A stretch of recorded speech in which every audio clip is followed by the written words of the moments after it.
Hello? Ah, no. Okay, now. So, uh, yeah, we start. So, thank you for taking your seats. Ladies and gentlemen, welcome to a very important part of our meeting here, a special event on the new economics of water. My name is Johannes Kuhlmann. I hope you can hear my... Hello?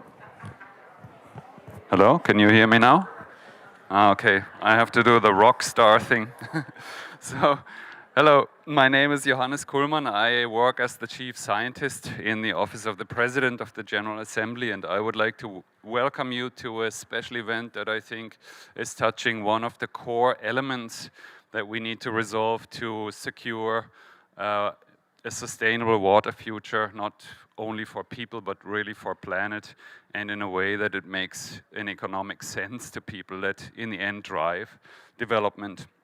The Global Commission for the Economics of Water has been initiated by OECD and the Dutch government, and this side event here, or special event here, is really to bring the Commission together with the major groups that exist in the UN, but also with other stakeholders, because revaluing water economics and water finances in the end cannot be resolved if we work only in a small club or in a silo. It is very clear that this is a transcending element of the Sustainable Development Agenda, and therefore I'm really grateful for all the distinguished people here on this panel who have come together to discuss this with you today, this topic.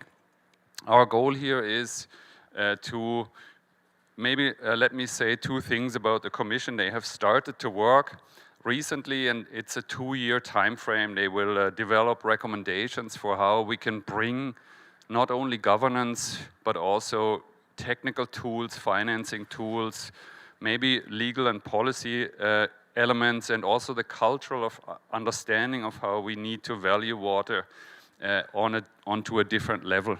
And so this commission will now work for 2 years, but as we are now in the water conference, as we will have the Sustainable Development Summit and the Summit of the Future in 2024, I think it is crucial that these recommendations are developed in an inclusive way. There is no way one community or one region in this world can really come to terms to what we need to rethink in terms of valuing water and water economies.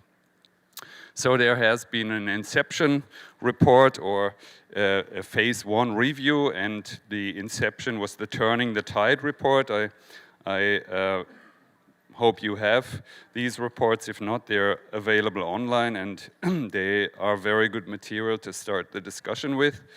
I would like to welcome all the different participants here today, also mayors and scientists. I think we need a very thorough scientific approach that validates economic models and thoughts if they make sense for people and the planet. So that is a very important element of the work that I think the Commission is doing, and that the Commission wants to communicate and socialize with, and then in the end come to an inclusive process and an inclusive new way how we deal with water. We have had already a science briefing of the General Assembly. I work for the president of that body, and we had very many interested member states who gave very precise questions, or who asked very precise questions to the commissioners and to the scientists in this commission. And I think that is, to me, the moment where I think, yes, this is something that makes sense. This is not only communication because we have to do that, but when the people ask questions, then you know here is something that matters to them. So I think please keep that culture amongst all of you, keep asking questions and discuss, because only through this discussion I think we will be able to come up with a result that helps us. It is about the very big things. How do we steer financial streams overall? It is about the little nitty-gritty things, how a city cross-finances water and energy.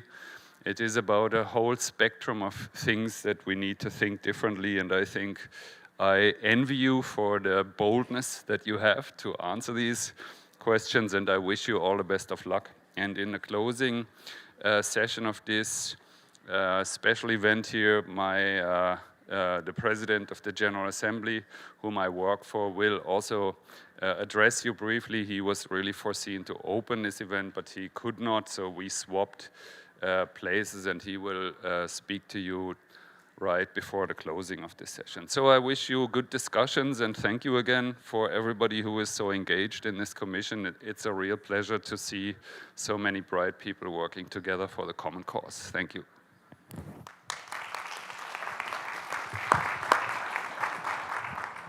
Thank you very much, Johannes Kuhlmann, Scientific Advisor to the President of the UN General Assembly. Welcome, everybody. I am Emilia Saiz, the Secretary General of United Cities and Local Governments, one of the partners that is co-organizing this event with the Global Commission on the Economics of Water. GCEW, UN Habitat, C40, WFF, OECD Water Governance Program, AIAS, Meta, Dutch Water Authorities, and Waterworks are delighted that you are with us today, and also very happy to present this bold report, but above all, to ensure a dialogue between this commission and the stakeholders. Today's session is going to be organized with a presentation of the key messages of the report. We are going then to open up a discussion with the stakeholders, and we then are going to have responses again from the Commission, and we will finish with a Q&A. That is the structure of the session.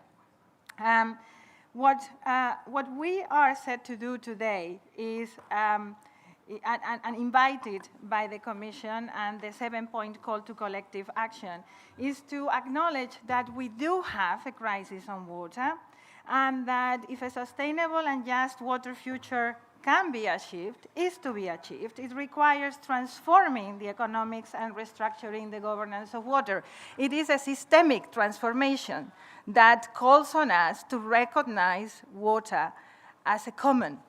If we want to realize the human right to water, we need to acknowledge it as a common and then to govern it and manage it accordingly. We must undertake actions, and you will hear today many of the recommendations that have been put forward. The report is larger, but there are 7 that have been highlighted, and I would like to emphasize how important it will be to take the opportunity for acceleration, to envisage that joint partnerships, co-creation, and outcomes-focused and mission-driven approaches to water are at the heart of our actions. We must ensure also that we create an adequate multilateral governance of water. And from the constituency that I represent, local and regional governments, we also think it is critical to ensure that the public sector has an important role to play in the management of water. So with this framework, and I hope you all have the opportunity to go through the full report, I would like to give the floor now to Ngozi Okonjo-Iweala, Director General of the World Trade Organization. Thank you very much for being with us. The floor is yours, madam. Well, thank you very much. And I would just like to say how delighted I am to be here, and want to thank the various groups that are here. I think we are particularly pleased to engage and to listen to all the groups, the indigenous communities, women and youths, see your stories and experiences and efforts in helping to tackle one of the most complex global issues. That is truly inspiring. Let me make a couple of points. The world faces a water crisis that will affect all corners of the globe. requiring an urgent policy response to ensure that humans everywhere are positioned to flourish. The Global Commission that we are members of on the economics of water has documented the elements of this crisis and the need for a sea change that we heard in how we value, manage, and use water.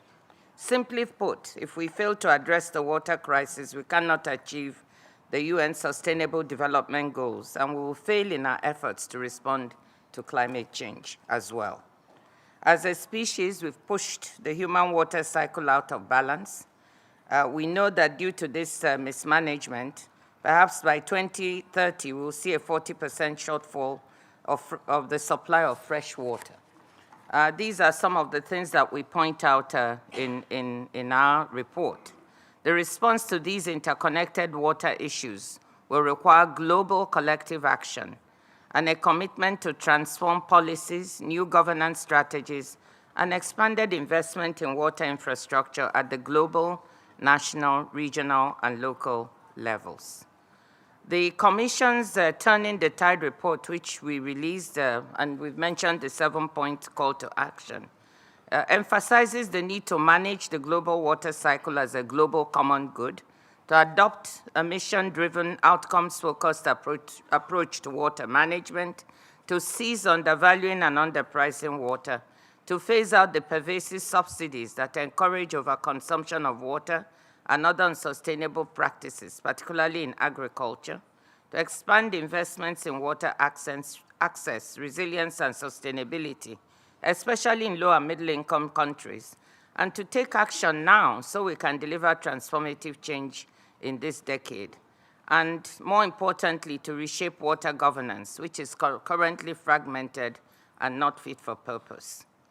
So the challenges that we face are made more significant because water dynamics and the economics of water are complex, requiring a policy framework tailored to diverse local circumstances and the recognition that it's also a global issue due to the new science, which I'm sure we'll hear about from my co-chair, Johan, very shortly, that one part of the globe is connected to another through the atmospheric rivers, the green water that we don't talk about so often.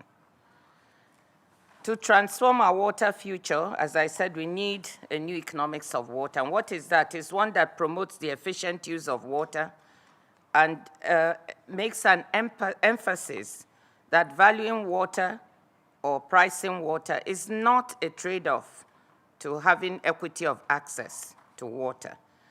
We make the point that this new economics has to recognize not only the efficiency aspects, but also the equity aspects.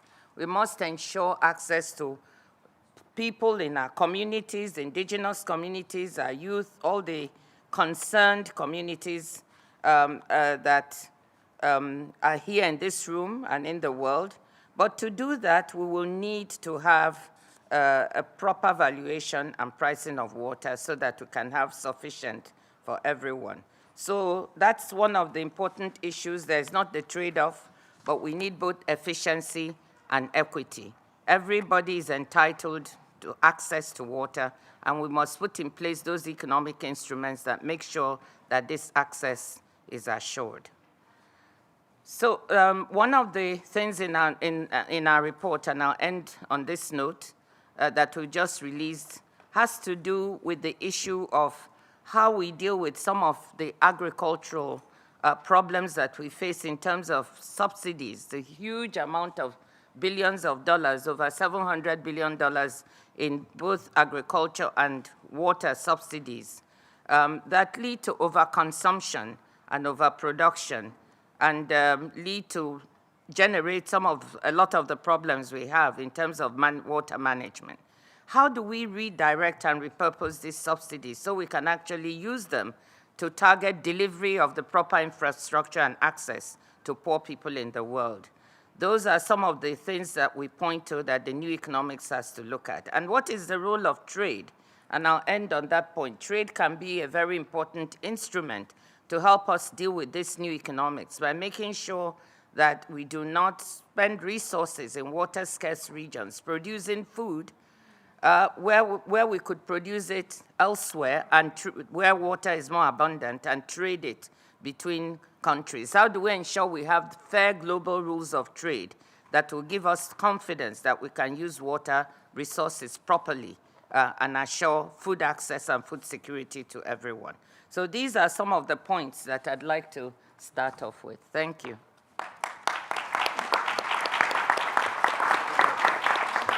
Thank you very much, Director General. A very rich intervention indeed. There are trade-offs to make, but there are also masks that need to be transversal, like equality, and very important remarks on the role of trade, which are transnational, right? That kind of collaboration will be very critical. And I'm going now to the local level with Yvonne Aka-Sawyer, former mayor of Freetown. As I always say, once a mayor, always a mayor. Dear Yvonne, thank you for being with us. Thank you very much, Amelia, and thank you all for your attention. As Dr. Ngozi has explained, the GCEW, the Global Commission for Economics of Water, has embarked on a journey, and we say it's a journey because what we're doing at this point is to present the work to date, very conscious of the fact that we can't complete this work without the input and involvement of a much broader set of stakeholders, of which you form a part. So today is about sharing what we've come up with, where we are. The report does that, but it's also inviting your contributions. The challenges that are being described in the report are very, very real for those of us who operate at the local level. And that's not just mayors, it's everybody. Because everybody lives somewhere, and everybody experiences in one way or the other, particularly if you're in the global south, the impact of this looming water crisis. And in very simple terms, you can describe it as either having too much water through floods, which have been increasing with climate change, having too little water with droughts, some of which have sparked forest fires, wildfires in parts of the world that hitherto did not feel as though they were directly affected, or having water that's too dirty. And that happens in Flint, right here in the US, but it also happens in many, many parts of the global south. The result is that millions of people already today do not have enough access to clean, safe drinking water.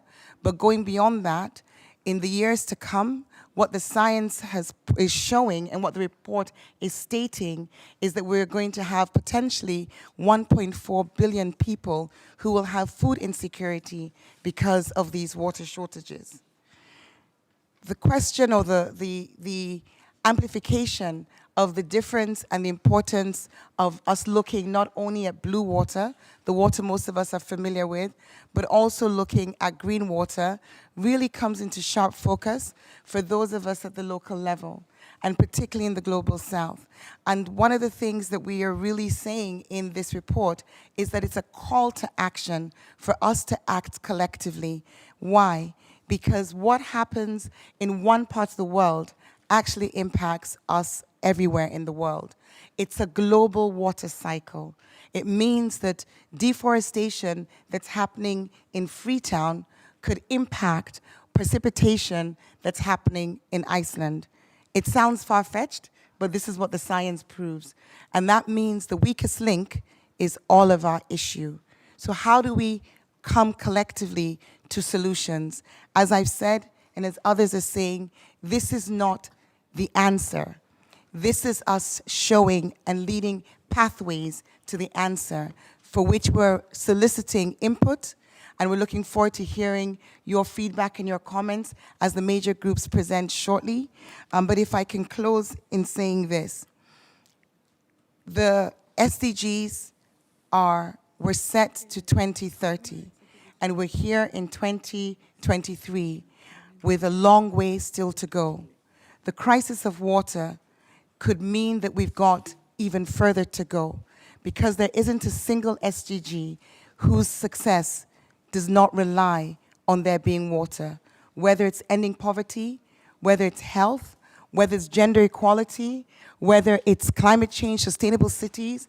If we do not address the water crisis, we will not have any success with the SDGs. So it's beholden on us all to recognize the urgency in this, but also to recognize the fact that every voice matters.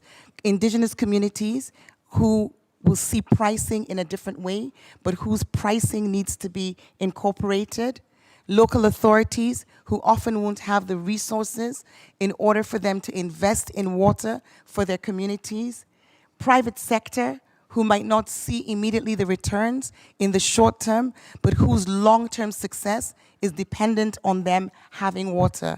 Whether they're a bottling company, whether they're a winemaker, whether they're food producers, everybody is going to be impacted, and many are already impacted. So this, our call to action, is literally saying to us all, we've got a pathway here, we've got some recommendations, but we'll only succeed when everybody comes on board. Thank you.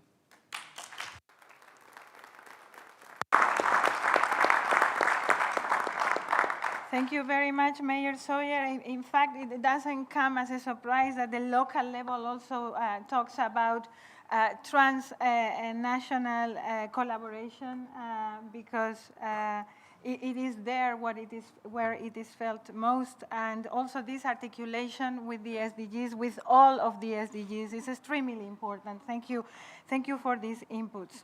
I'm going now to Alicia Bárcena, that was Executive Secretary General of the United Nations Economic Commission for Latin America and the Caribbean, but is currently Ambassador of Mexico to Chile. Alicia, qué gusto. Adelante. Bueno, muchas gracias y buenas tardes. I'm going to speak in English, though. But I wanted to greet everybody in my own language. First of all, y muchas gracias, this is a very important session for the Commission. It's very important for various reasons. But first of all, because as we are talking about water as a common good, it means, concretely, that we need collective action. And collective action means that we need everybody on the table.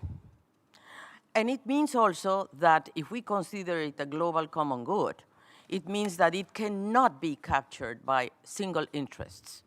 So we need to share. And that's difficult, because that's going to take us to a very concrete point of the report, which is governance.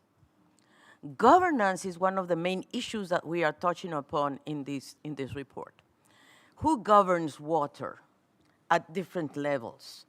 Should it be the authority, the private sector, the ones who have more money, the landowners? And I think this is the bottom line of the discussion. And we need to put a lot of attention on that. And that's why listening to you, the stakeholders, is so important. Because in this report, we are trying to bring, besides considering the water cycle as a global public good, because up to now, water has been seen fragmented. It's either local or rivers or water basins, but we never thought about, hey, why is it raining less? Why do we have less green water? And this is a new notion that the report is bringing in, because blue water, we know what blue water is. We see the rivers and the lakes and whatever. What we do not see is the water that is embedded in the land. And I come from Chile, as you said, and we had the fires in Chile. You can't imagine, it was terrible. Fires in Australia, fires in Chile. There's no green water anymore in the soils of these countries. So that's part of the problem. So number two is to mobilize these multiple stakeholders. You guys are going to talk to us right now, and we are here to listen to you. We have an approach, and here is Mariana Mazzucato. We buy her approach, the mission-oriented approach, the mission that took us to the moon, but they require public and private resources and technology and innovation. And no. And this is not a responsibility only of the private sector or the public sector. It's a responsibility of all of them. But we need to have a mission approach. And the mission approach needs to have a concrete goal. And our concrete goal has to be to protect the watersheds we have, the water we have, but also to produce water I mean, we can only be talking about consuming water, agriculture, 75% agriculture with a lot of subsidies. I mean, where are we going? And then in the cities, 40% of the water is being leaked. We don't know how to use water in the cities. So there's a lot of issues that we need to understand. And finally, I guess, the underpricing of water and the misunderstanding that when you put price to something, there's going to be a privatization. No. The only thing we want is to put a value, a price, to see what are we losing in the process. And people that can show this to us are the indigenous peoples. I saw Myrna Kernighan was going to be here, but I don't see her. Oh, here you are. Oh, wow. We have learned so much from you guys, the indigenous peoples. Come on. You have clarity on where do we need to go, don't you? So I think that there's where we are. And we should not confuse efficiency with, I mean, there's no trade-off. You said it. No trade-off. What are we talking about? If we are more efficient, we're going to be more unequal? No. There's a lot of inefficiency, and efficiency and equality are two sides of the same coin. We cannot look at the world with efficiency if we don't have equality. So where do we go? We are going to put, we have in this report, we are saying economics, we have to put numbers, we have to tell the banks and the loans to put conditionality on the use of water. We need to have companies to have also regulatory systems that are clear of how much water they are using. So we have ideas, but we do need your help because the report and the commission, it's only in the middle of the way. So listening to you will help us a lot to build a framework much more concrete, to go to policy actions, to go to water justice, to just partnerships, to find ways in which the world can really preserve the wetlands, the land, the biodiversity, because water, at the end of the day, is the first victim of climate. And this is a phrase of Johan Rockström, not mine. But he says, and very clearly, water is the first victim of climate change. Thank you so much.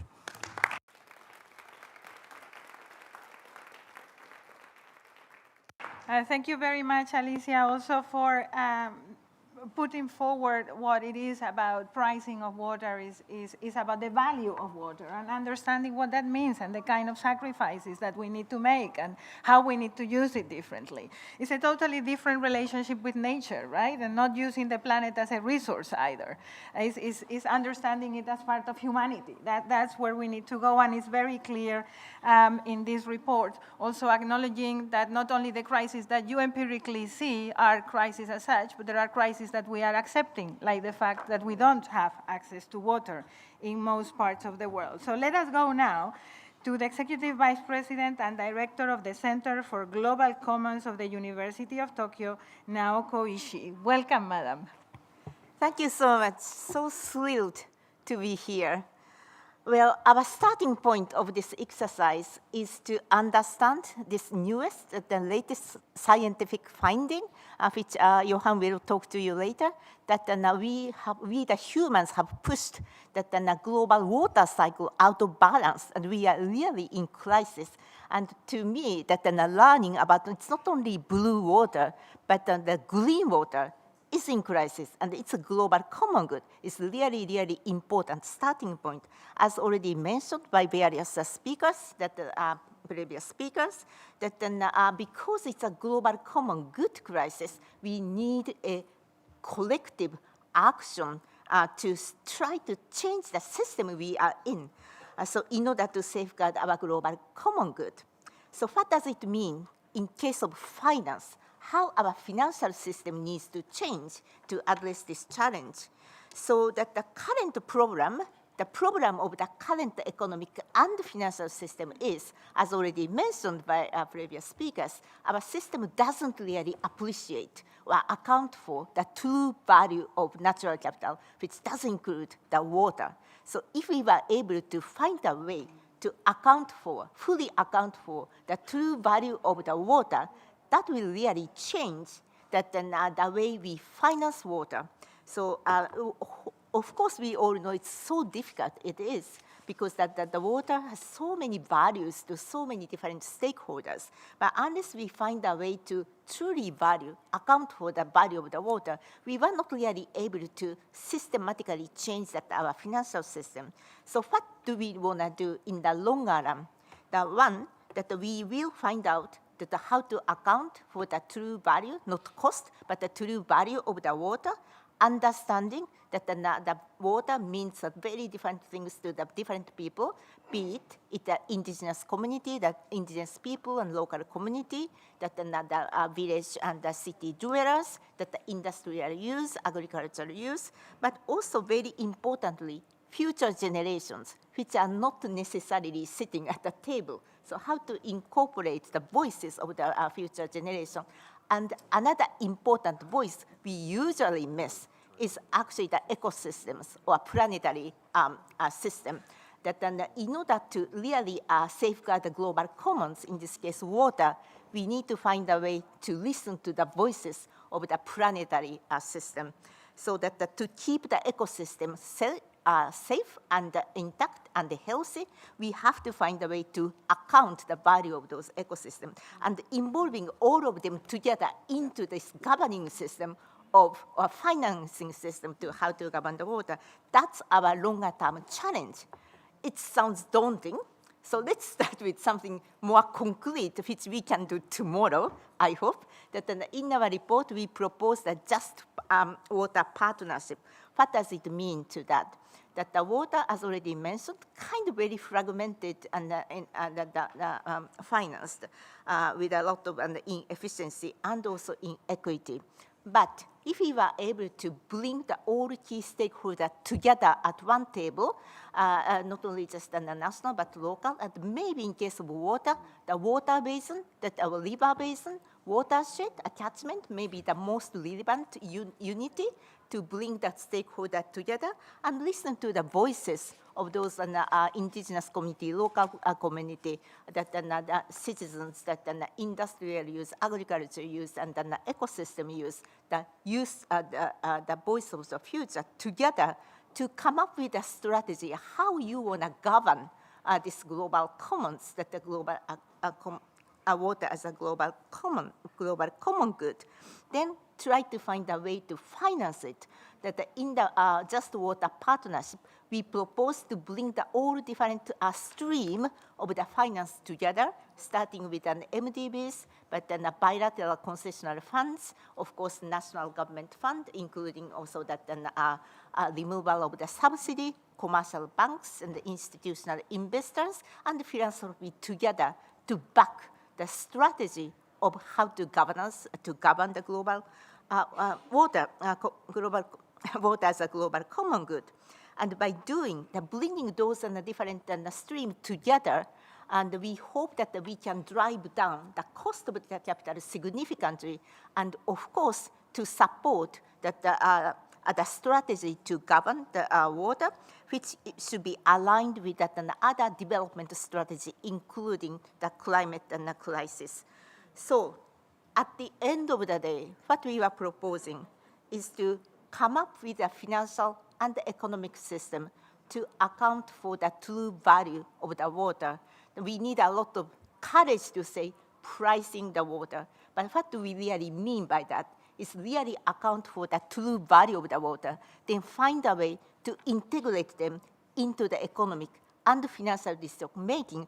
By doing that, I hope in the longer run, we can actually reward that the custodian of people who safeguard the global commons or natural capital, that in the global south, be it smallholder farmers, the fishermen, the forest people, local and indigenous community people, they are the custodian of the natural capital and who are safeguarding the water and those commons.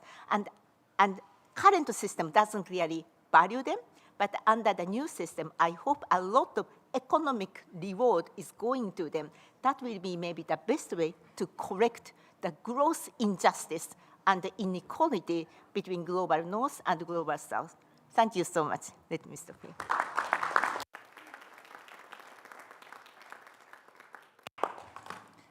Thank you very much for these inputs. We are going to watch a video now by the Prime Minister of Barbados. This was the first segment of our discussion. There is going to be a change of podium so that the stakeholders can come up. And then we will be hearing from the rest of the Commission. Let us, if the video is ready, let us watch that. And I invite you to go down so that the stakeholders can come up.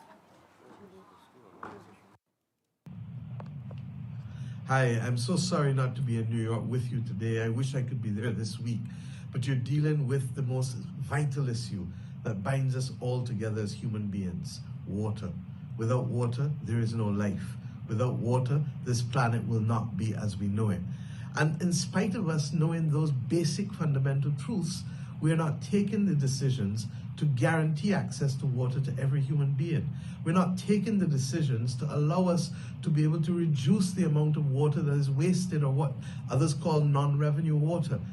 Pipe systems put down a century ago still need to be replaced today, but there is no proper financing mechanism for them. That's why the Bridgetown Initiative is seeking to bring about the voices that will call for reform of our international financial institutions, because we must create the global public goods that will allow life to be sustained.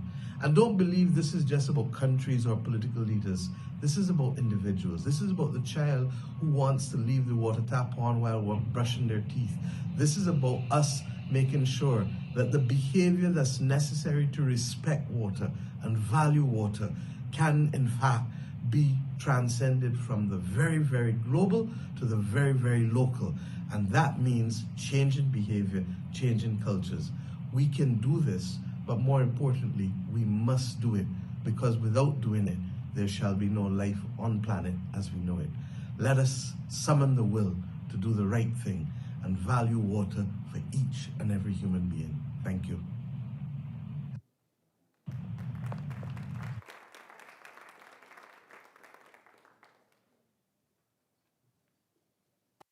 Okay, thank you. And thank you for that important message, and thank you to the stakeholders that have joined us in the podium.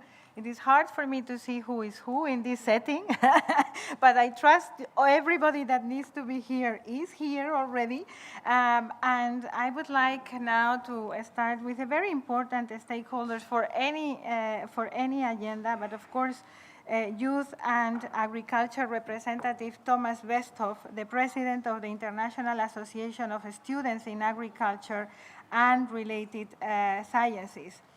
In most parts of the world, 70% of fresh water is used for agriculture. This issue has come up in the previous panel, and I would like to invite you now to share with us your views. Is Thomas with us? No. Yeah, Yes, you I'm are. here. Thomas, you're far off. Okay, so Thomas, the two questions that we ask you to consider in your 5-minute intervention is, in view of these projections of the use of water, what are your expectations for this conference, and what kind of dialogues should be organized to further discuss the action points that the report is handling?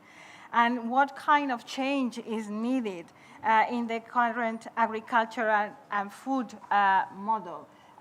It's a lot for 5 minutes, but I am certain you will give us the highlights. Welcome, Thomas. Yeah, thank you very much.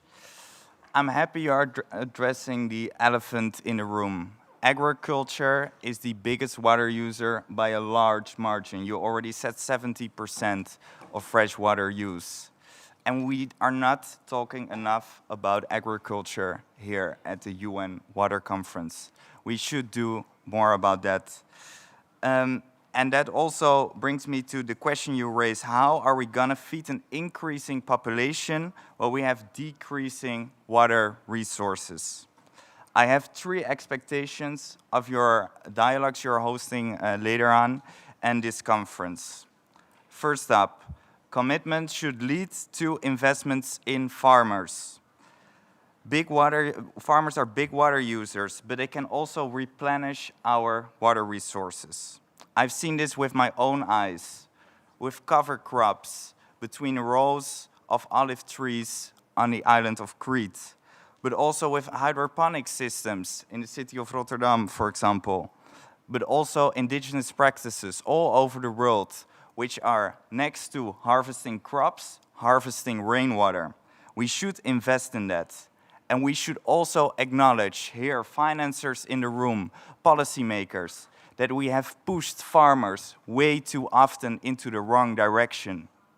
And who is responsible for that? Farmers? No. We are all responsible for that. Consumers, policymakers.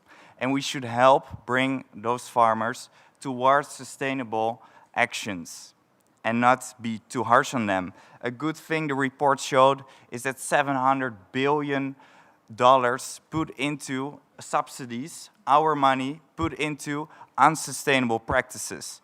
That should change, and that money should go to better sustainable practices. Secondly, water is a common good. Yeah, I agree with that. But with common goods, we also have tragedy of the commons. And we should prevent that. Legal frameworks are needed for that. And I applaud, for example, the European Union, who, in the framework of biodiversity, came with a law that prevents the import of products linked to deforestation. And I think we should look very critically to our consumption patterns all over the world. Should we not create these kind of laws, for example, for the massive amounts of soy we are importing into the port of Rotterdam in the Netherlands, fueling a broken system, I would say. We should also rethink how we are getting our proteins. Should it be, especially in the Western world, so much from meat production as it's now? And thirdly, my last point, a new water convention is needed. And it's needed because we don't have these kind of conferences every year as we have, for example, with the COPs around climate. And that's important, also speaking from a youth perspective, because this is the opportunity for us to hold our leaders accountable. And as the report shows, water is global. It has global effects. If we are removing our forests, if we are removing our wetlands, it has problems because it's altering our global water rivers up in the atmosphere, as the report so clearly showed. And that means that we should work on a new water convention. And we already have a nice water convention created by the United Nations European Economic Commission. And I attended a side event yesterday about that. And I'm happy to see that they have opened up signatories for all over the world. So also world leaders here in this room sign on to that because it's a good one, and also try to remake it, shift it from only something led by the European region to something led by the global regions, and also incorporating the interests we found with this report. And with a new convention, we should also focus on youth. We need a UN youth envoy on water, and they should hold all our leaders accountable and create a 30-30-30 goal, and which is by 2030, 30% of our water decision makers should be below 30 years old, because it's our future we are deciding on. So all in all, one conference in a lifetime is not enough. We should leave this conference with investments in our farmers, undo our mistakes. Secondly, water we should see as a global common good. I agree with the report there. And thirdly, we need set a foundation at this conference for a new water convention. Thanks a lot. Thank you very much, Thomas. I understand that member states are listening to you and that some of those proposals are being discussed in the other room. So let us hope for that. Certainly that we have a water conference more often. Allow me now to go to the governance issue and invite Barbara Pompili, chair of the OECD Water Governance Initiative, and former Minister of the Ecological Transition in France, to discuss with us what kind of governance do we need? What are the governance implications of dealing with water as a common good? And how can multi-level governance and multi-stakeholder collaboration be enhanced? The floor is yours. Welcome, madam. Thank you very much. I'm very pleased to be here with you and to participate to this very, very interesting discussion. When we recognize water as a common good, it's very important. Why? Because when common goods like water, air, climate, biodiversity, and health are mismanaged, it is a catastrophe, but because they put economy, people, and ecosystem at risk. And this is the basis of everything. And that's why I think this is the first step for a new organization. The international community, when COVID-19 crisis happened, was capable to work together and to organize itself to save the economy, to save people. We have to do that with water. And that's why this conference, this first conference in 50 years, I wasn't born when the last conference took place. It is very important because we can build a new governance, an international governance on water issue. But we have to think global and to act local. We have to do that for ecology, and we have to do that for water. And as chair of an initiative on water governance in a multilateral organization, let me tell you that it would be an illusion to believe that governance stops at the global level. We need effective multi-level governance. And this is because governance is about who does what, at which level, and how. This needs to be clear because water, and it was said before, has cascading effects on other issues. Everything is interlinked. When you talk about water, you talk about health, you talk about youth, you talk about energy issues, you talk about, of course, environment, you talk about food security, everything. Of course, we need massive investment in water infrastructure. This is not new. We have to think about financing. And there was Maya Motley with us speaking just before us. I think it's the initiative, the Bridgestone initiative, launched by Maya Motley, is very, very interesting. It is on climate issue. It is how to finance transition. We have to be part of that because water issues are always underestimated in climate issues. We were present at the COP27, but not enough. And this is right now, we have a very interesting rethinking on financial system based on how to finance transition. We have to integrate water in this discussion. There will be a meeting in Paris in June. I think we have to be together in this meeting to influence the decision. And last thing, I told you about cascade effects. If we want to succeed, our experiences in the OECD water governance is that we succeed only if we if we put all the actors around the table. A multi-stakeholder experience, share of experiences is very important. Good governance is with people in charge of water, but not only people in charge of energy, people, everything, private sector, NGOs, young people, everybody around the table. It's the only way, I think, to succeed. Thank you.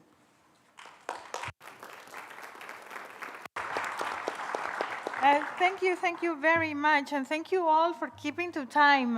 You are being really good. We might even have time left if we continue like this. It's about governing in partnership, isn't it? It's about co-creating, in fact. And it is about thinking and acting at all levels. Our constituency of local and regional governments likes to say that we also want to think local and act act global. It is a joint responsibility. So thank you very much for those inputs. I'm going now to another very, very important stakeholder, and that would be science. And Irina Bokova, former Director General of UNESCO, is here on behalf of that constituency. The links between science and policy making has proven to be extremely important. And of course, in some of the hardest moments of history, we have done really good following some of the advices of science, and very often we don't when we make policy. So we really look forward to hearing from you. How can we best include science in policy making? Irina, thank you for being with us. Thank you very much, Emilia. First and foremost, I'm very happy and very honored to be here, also in my capacity as a patron of the International Science Council, the biggest such union of scientists in the world, which encompasses more than 200 academies of sciences, unions, representing more than 150 countries in this world. And this morning, I was very pleased to hear during the meeting of the plenary and also here in the presentation of the report, the science. I think science is critical. And when I say science, I mean all science. Science, natural science, social sciences, because particularly when we speak about water, we know that it's not a technical issue, it's a societal issue with very many implications for the other sustainable development goals. And commenting, of course, the work of the Commission and the 7-point call to action, I would like just to draw once again the attention, as you just said, to the need for science policy interface, which is much more complex as a relationship between the domains of sciences and the policies. It's really a dynamic ecosystem, constantly renewing itself, processes, sectors, institutions, intended to facilitate the achievements of the scientific evidence and place it in the context of social values. And then this is the way also to solve complex problems. Now, I would not like to repeat all the challenges that were very well and very eloquently outlined here a while ago. I would just to say that all of these challenges have also a scientific side. And from this, if they were very well understood, of the new challenges, some of the old ones, because it is not the first time we confront some of them. But of course, some of them are becoming more complex because of the climate change, of course, and nowadays because of the loss of biodiversity. And I think that all of them require a very diverse scientific inputs. And what the International Science Council insists on, to mobilize the actionable knowledge to support the formulation of appropriate solutions and for their implementation on the ground. So I do believe that science is best suited to disentangle these complex water issues, addressing the intricate interplay of natural and human factors that still hinder progress in resolving some of the current challenges. And in doing so, I do believe that a more holistic approach, inclusive approach, is required to better integrate all the different angles of these water-related disciplines. As I mentioned, natural and social sciences, but as well indigenous, local knowledge, transdisciplinary approach, and to better assess and to respond to the needs of the communities. Now, for advancing progress on the global water challenges and preventing creation of additional water risk, we really need to translate the existing scientific knowledge that we have it into options, solutions, interventions to making progress on the ground. I think this is really critical. And this requires, among others, a closer collaboration and more systematic dialogue between policy makers and the scientists. Your question about the science policy interface in developing a joint understanding of all of these multifaceted issues. And I think the advancement of the evidence-based policy making and co-designing, I think, and I insist on this word, co-designing fit-for-purpose solutions and actions acceptable to all and benefit to all. I think it is very important. So it is not just improving the communication here, although communication is important also, but a closer dialogue, a true science policy interface. Now, just a final note, if you allow me. The bolstering the production and the use of such kind of actionable knowledge requires organizing and appropriately resourcing mission-oriented science, science that engages with the society to co-produce such actionable knowledge and to promote long-term sustainability. And this is where the support of the science policy interface is very important, very relevant. We know that it's not a new issue in front of the United Nations. So there has been a decision in 2020 of the HLPF, a ministerial segment, about the need to support the science policy interface. Before that, there was also another important report on the global report on the Sustainable Development Goals. There are a lot of, I would say, basis, a lot of already knowledge about it. We just have to implement it.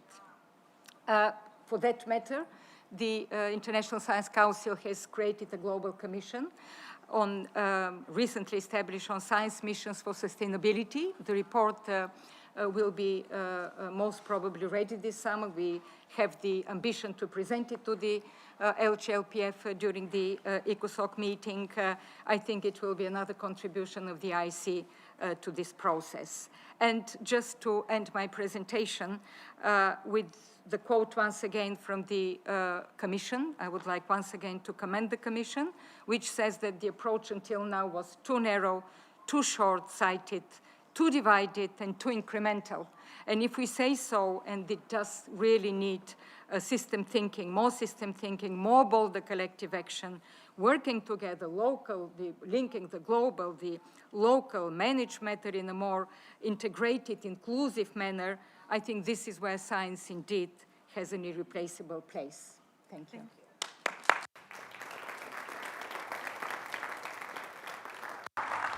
Thank you very much, Irina. Very inspiring inputs, and this science policy interface will also lead us to different structures of governance as well. We will need to look at how emergency governance looks like, and some of our institutions are a bit obsolete. We cannot react to the science that we have fast enough, so that is something that I really think as stakeholders we need to look at it together, certainly an experience coming from COVID.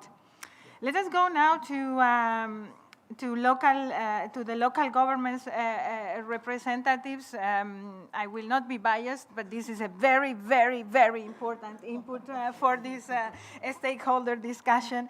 I am very pleased that we have with us today Ahmed Abu Taleb, the mayor of Rotterdam. Mayor, at the local level, we know very well how critical water is, and we are mostly very concerned with the access to water, how to make sure that we have inclusive management, that it also addresses and strengthens the resilience of our communities. We have both, as local governments, a privileged position to address water needs, but there are also many challenges. What does it mean from where you stand as a local government representative, as mayor? What does it mean to acknowledge the water cycle as a global common good? And what kind of actions are needed to address the water crisis that we have been picturing here? Mayor, the floor is yours. Thank you very much. Good afternoon. What I learned managing together with 24 other mayors in the Netherlands and 3 members of the national government managing the COVID crisis, so listen carefully, is that when it is a crisis, that the existing frameworks and existing laws and existing budgets are not functioning anymore. I stop. When it is crisis, you need to act differently. Things are not working as you did 25, 30, 50 years.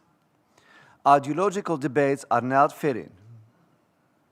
Even scientific pictures probably can be obsolete. So you have to rethink the way you did things. Second lesson is that when it is a global crisis, you need a global approach. But even if it isn't a global approach, you need to act locally. That is the place where it must be done. No other place. When I talked to my prime minister about the investment that we need to do in the port, he was a bit negative about my port. Don't do that. We feed 500 million consumers in Europe. We are one of the largest polluters in Europe because there is a lot of petrochemical industry. We need to do that. No debate. But when I go to the national government, I never say I need money. I said, you have a problem, I have a problem, shall we do that together? And that's more efficient than blaming someone. So if this is a global issue, then we have to do that also globally. And I dare to say that the theme of today can be ranked as a human right, as a basic human right. And it's fascinating in this house where almost every week leaders and representatives of leaders are talking about wars in the world, that we talk about a basic human right once in 50 years. So take that lesson with you. Once in 50 years, we talk about a basic human right, while border conflicts are every week here in this house. So to what direction is the international global attention is moved? The basic needs of our citizens or fighting wars? And then I'm not talking about how much money we can save if we direct 10% of these army forces into basic needs like water. And what I learned, Madam Chair, is also that cities can do a lot together, besides complaining to national governments and other things, if we share the knowledge we have. We stationed 2 engineers from the city of Rotterdam and Ho Chi Minh City for 5 years. They were helping the local authorities to listen to broken pipelines on the streets in the night and how to fix that. Ho Chi Minh City has now one of the most sophisticated water pipelines in the world. Listening to the streets like a doctor is listening, and excuse me the world, to a pregnant woman. A very traditional instruments, not a costly technology. 2 persons, 5 years. It costs some money, but it's really rewarding when it comes to saving a lot of water. The city of Rotterdam hosts every year 10 professionals coming from the city of Jakarta. They come to learn how to deal with water and water management. Jakarta is sinking. It's facing a big water problem. When they go back, they use the knowledge collected in Rotterdam to make the city of Jakarta better. And I was last July in Jakarta as a member of the U20, and my friends in Jakarta were keen to show me what they did with the Rotterdam collected knowledge. They were proud of it. They implemented the knowledge, and they're dealing with the water problems in the city of Jakarta. So sharing knowledge is really important. Madam Chair, final word, because I'm really upset about that. We're talking about cities that have water and resources, to do things with cleaning and managing, but 800 million people in the world have no access to water. One of these places is the village where I was born, Beni Sidel in Morocco. I played there 13, 15 years and there was no water. It was my daily duty to go on a donkey to search for 50 liters of drinking water every day. And thanks to my father, who is now in a bad health condition, a couple of months ago, he told me, Ahmed, go back to the village and support the villagers to find water. And I think there is water. And thanks to new technology, We succeeded in drilling on a depth of 150 meters, and I found water. It makes a difference in the life of these citizens as it is day or night. They have a tap they open to get water out of it. 3 projects. You cannot imagine how the cost of it is. We're not talking about millions. We're not talking about tens of thousands of euros. 15,000 euro, 1.5, was enough to liberate hundreds of citizens from a daily surge for drinking water. 15,000 euros, not more than that. So a call on the World Bank and all the other international institutions, we're not talking about a huge amount of money. If you want to want this war, stop working the way you did 20 years ago. We need new instruments, new frameworks, new collectivities, a new way of thinking how to get access to a very scarce product, human rights. Madam Chair, I'm a bit emotional, but it's coming from my teeth. Thank you very much.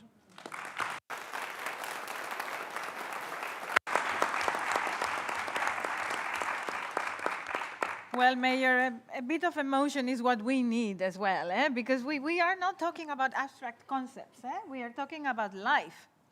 We are talking about living together, the quality of life, the kind of future that we want. So getting emotional is actually good. And bringing through some very concrete messages and actions that can be undertaken is even better.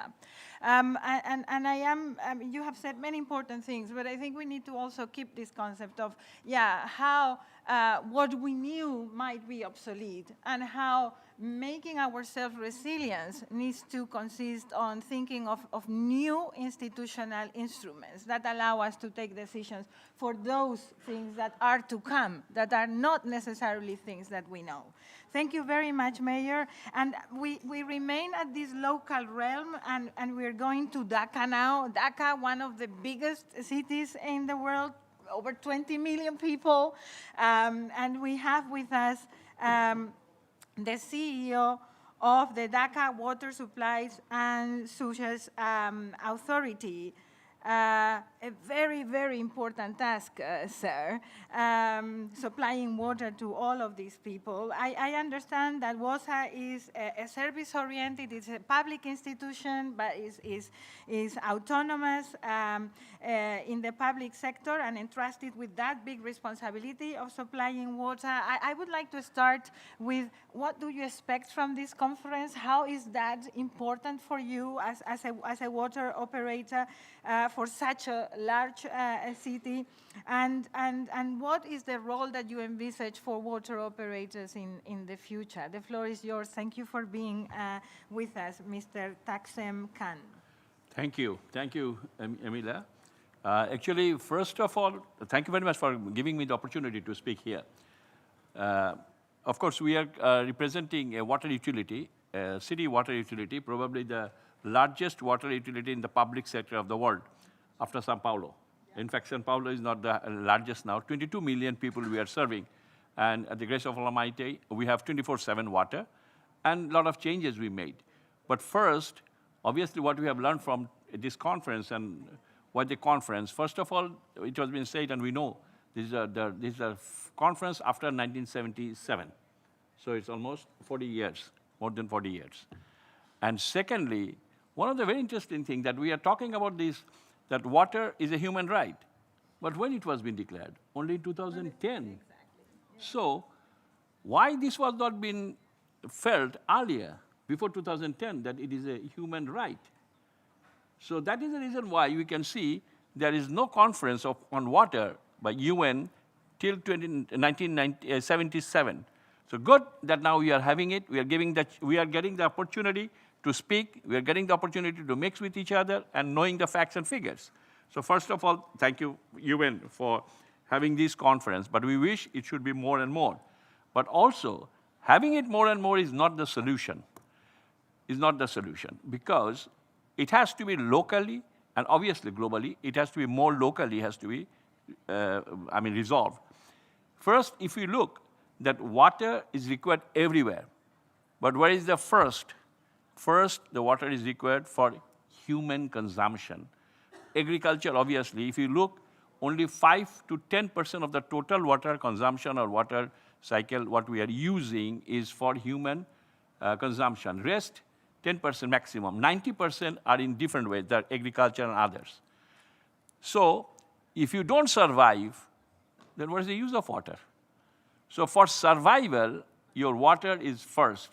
And that is the reason why it is more important that how we are using, how rationally we are using the water for human survival. That means for drinking purpose and for human consumption, like bathing and cooking and other things. So this is the first. Now, if we look into it, that very less attention was being given here. Obviously, the developed countries, they have already developed their way of making water utilities very sustainable. But most of the areas in the world, if you look at the figure, that 20 billion people doesn't have the access to safe water. Sorry, 2 billion people doesn't have the access. So 2 billion people doesn't have the access to the safe water. So where are these people are living? So they are living in the different underdeveloped or developing or third world countries. And they don't have the access to water, although we are saying that water is a human right. Now, what is the difficulties? Why it is not happening? That because the underperforming of those areas, the water utilities, underperforming because of the fact that the government regulation and other regulations and other non-performing utilities, because of the fact that they don't have access to investment.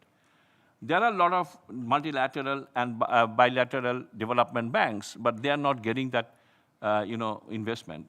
At the same time, I'm sure that those banks are also interested to give the investment, but they cannot attract the investment because they don't have the sustainability of those organizations. And the government is also not looking after that. So it is a duty and responsibility to make those organizations more sustainable and workable. Because we have seen from our experience that when we started our journey in 2009 under the present government of Prime Minister Sheikh Hasina, who is a dynamic leader, we have made a lot of changes. We made a turnaround of our water utility because we found that if you are not sustainable and if you are not bankable, then we can't make any development. And if we can't make any development, if we can't go from underground extraction to the surface water, it's a huge investment. If we can't make ourselves bankable, we are not getting the investments, we are not getting anything. So we've tried to make a change. And at the end of the day today, although we have 22 million people in Dhaka city, we have 24/7 water. And the quality of water is also not, 95% we have no question.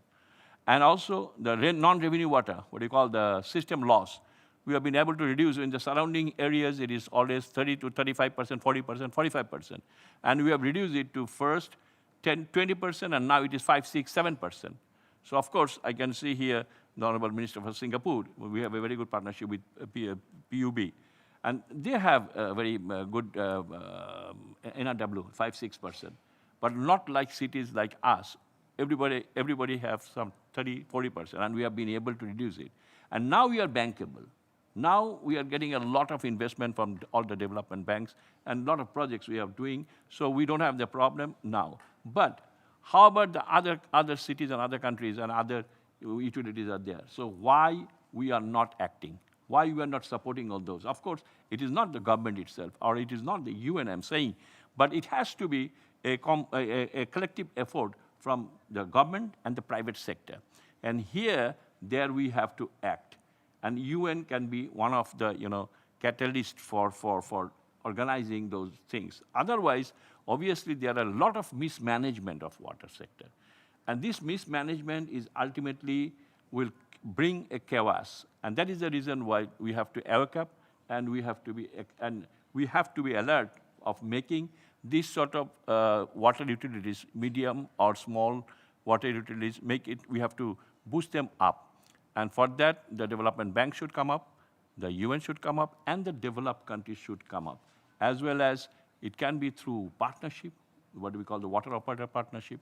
It can be by giving a catalyst money, because we are more interested to give a project money. But before we go for project money, we have to bring the capacity of those people, of those organizations, to attract the project money. and to use the project money. That capacity has to be built. So we have to invest for capacity building of those small and medium water utilities. And in that case, we'll be able to solve the water crisis and the water issues. And that will be in the right word, that water is human right, and we are taking care of it. Thank you very much.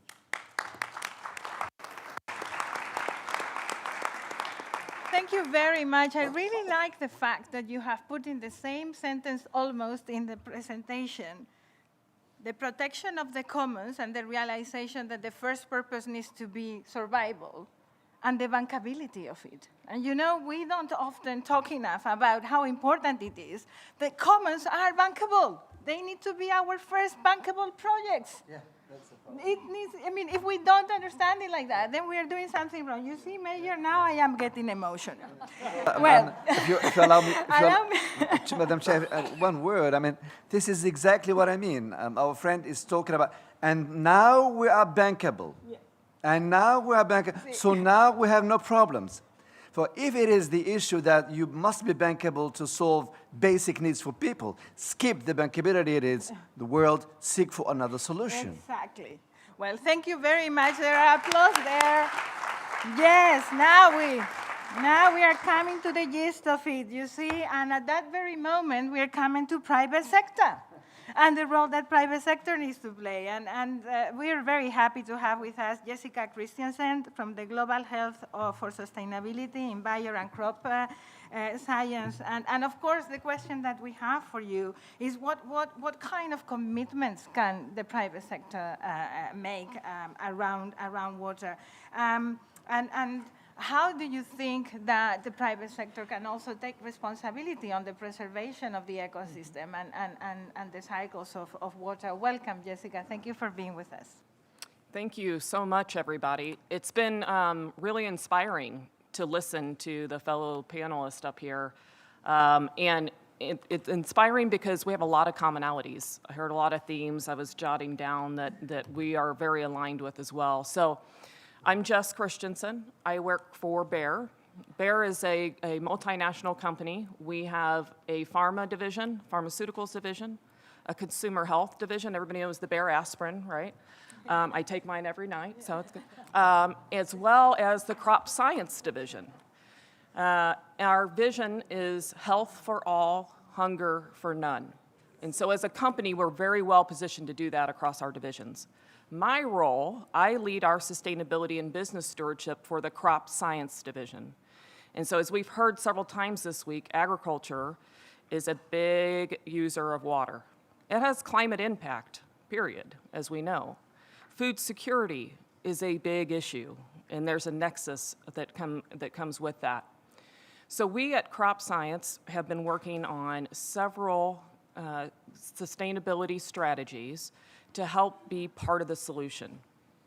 We have a big opportunity in agriculture to make changes, to drive changes, to be part of the solution. So you asked about our responsibility. Of course, we're working on our own footprint when it comes to greenhouse gas, water, environmental impact. But we want to do more, and we're accelerating quickly as fast as we can through our own footprint, but we don't think that's good enough. So the opportunity that we have is the downstream customer, which in this case is our farmers. So Thomas mentioned it earlier, farmers are really, really critical when you talk about generation of food, when you talk about potential solution drivers for us, right? So we have made a commitment around water in particular, after looking at where we could have the biggest impact, move the needle the fastest. We have made a commitment that just rolled out this week around rice cropping. So why rice? Rice is grown on about 160 million hectares globally by about 150 million smallholder farmers. We also have a commitment to empower and improve over 100 million smallholders in general, their lives. So 150 million smallholder farmers, you think about the local communities that impacts. There's about 10 countries that cultivate about 85% of the rice crop, but India and China are over half of that alone. And importantly, when you think about an ecosystem, when you think about an intersection of lots of environmental impact, rice is accountable for about 40% of the global irrigation water withdrawals. 40%. It also contributes about 12% of methane emissions. So you're hitting water, we're hitting greenhouse gas, and we're hitting smallholder farmers. We're also looking and starting to look at soil health attributes. So we said, okay, what can we do? What can we do? We're an innovation company, we're an ag company, so we generate seeds and traits and crop protection products, digital farming tools.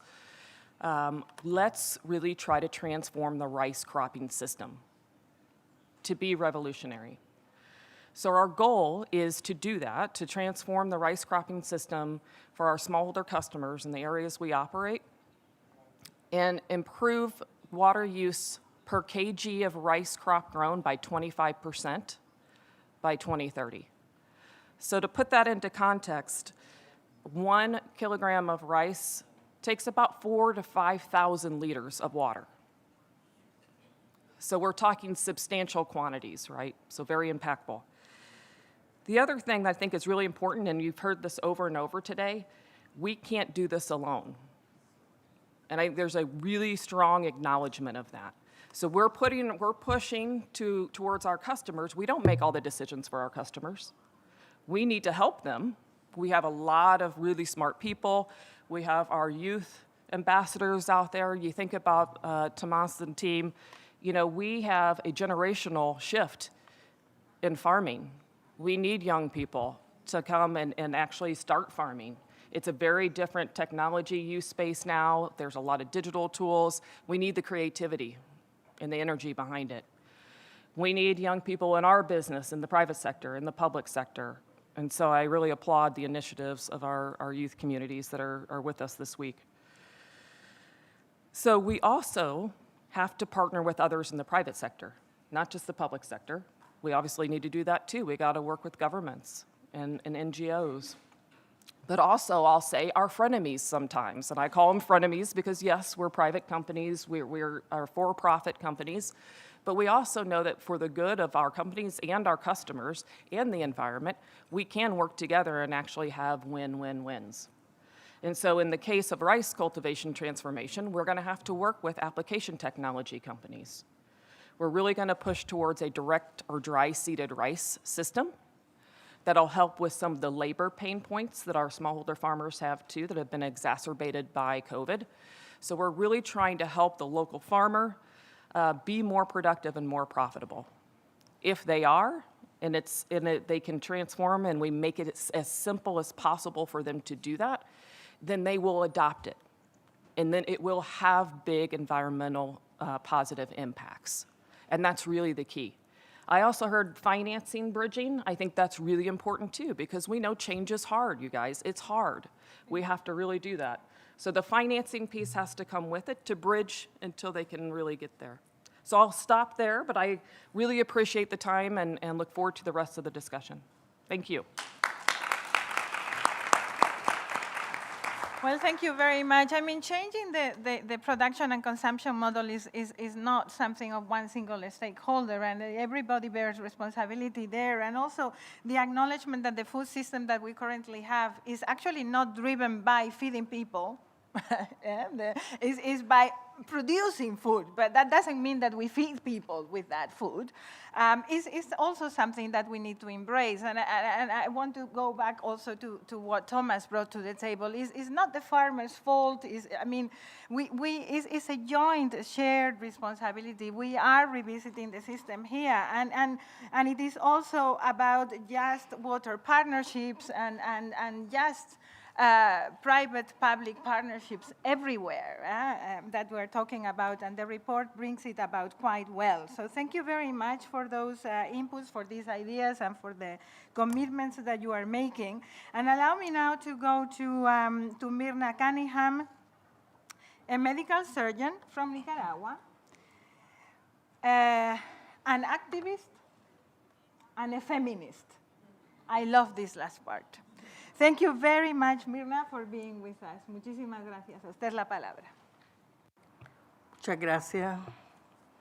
Naksa al sutralam kulatara maikisna. Tutni yamni.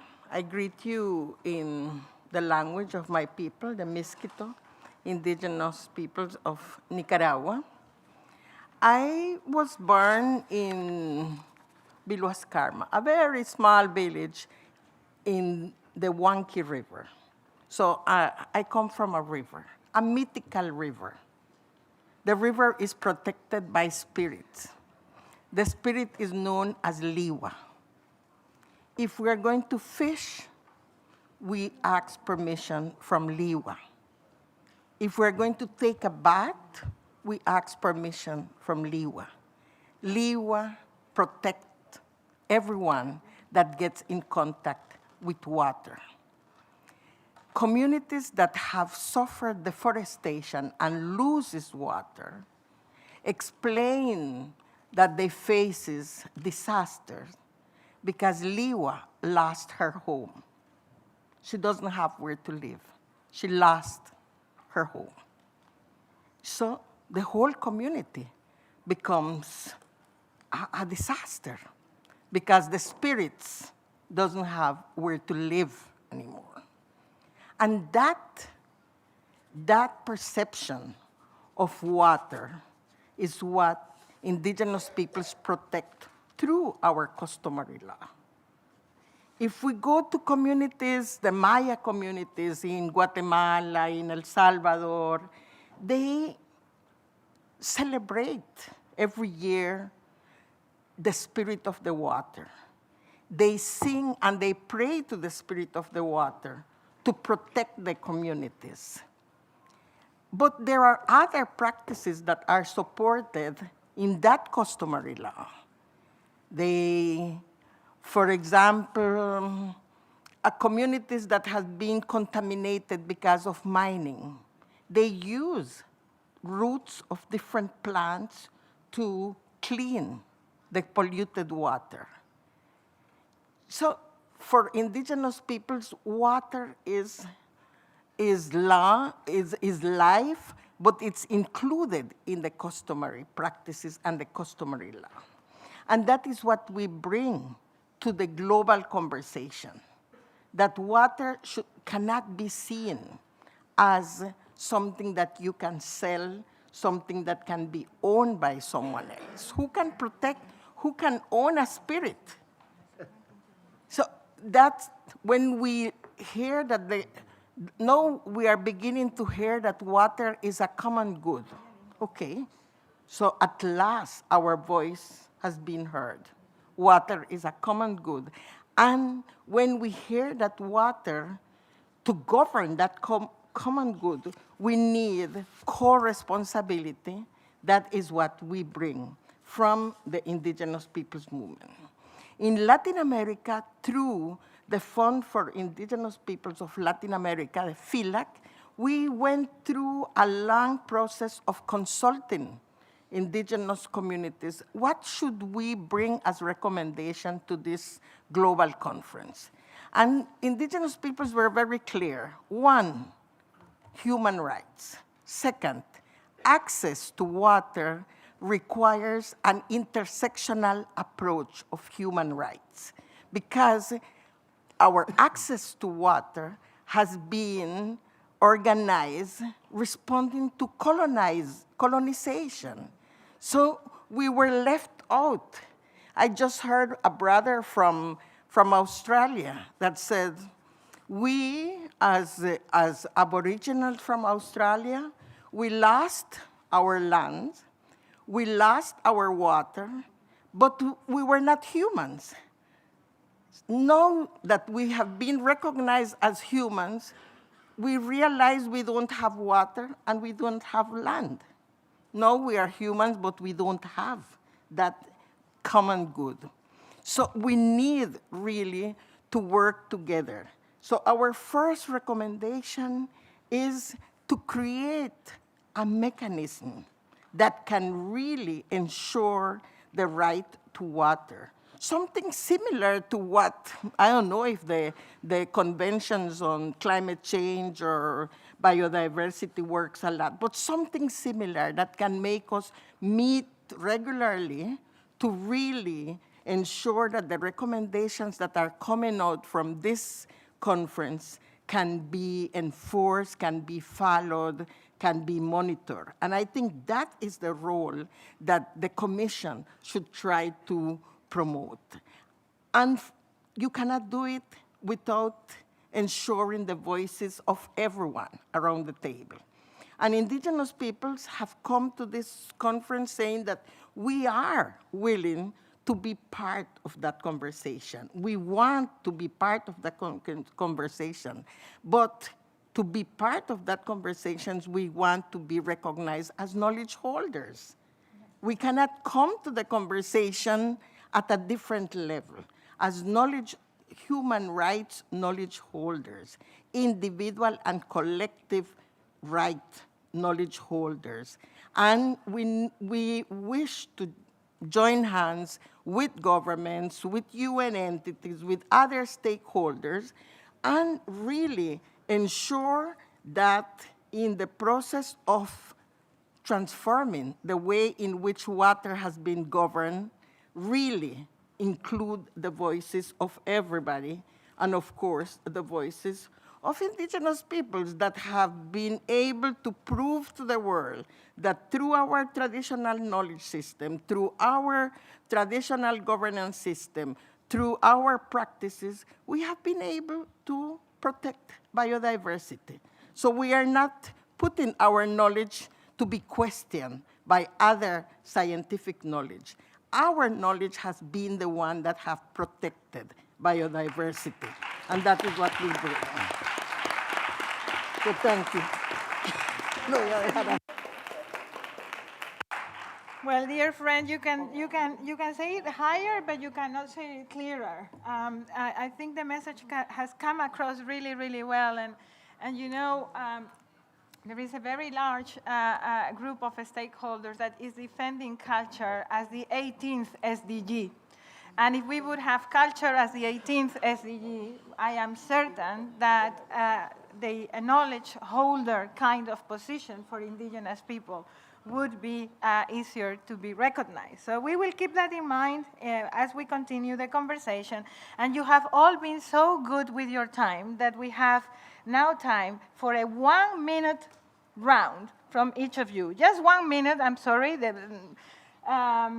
So I will start with Thomas, and I will come back here. Just some thoughts in this 1 minute that have been triggered by what you have heard. Thomas. Yeah, thanks a lot. Yeah, when I hear all the stories from everyone, I think we should really look interconnected. And from the perspective from agriculture, I think we should look more and more into a food system. This concept has been brought up often, also at the last climate conference, but we couldn't find agreement on it.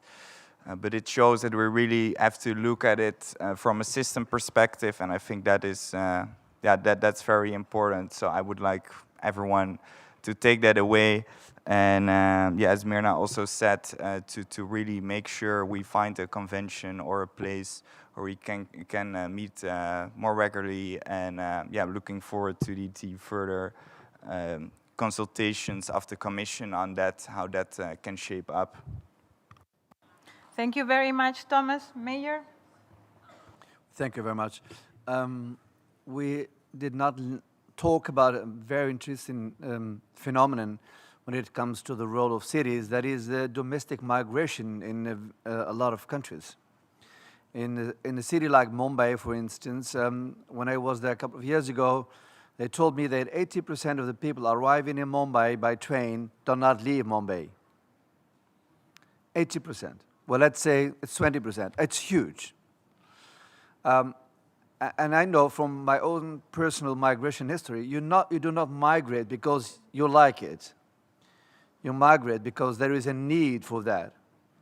And one of the most important things to migrate is a lack of basic needs in villages where people are coming from.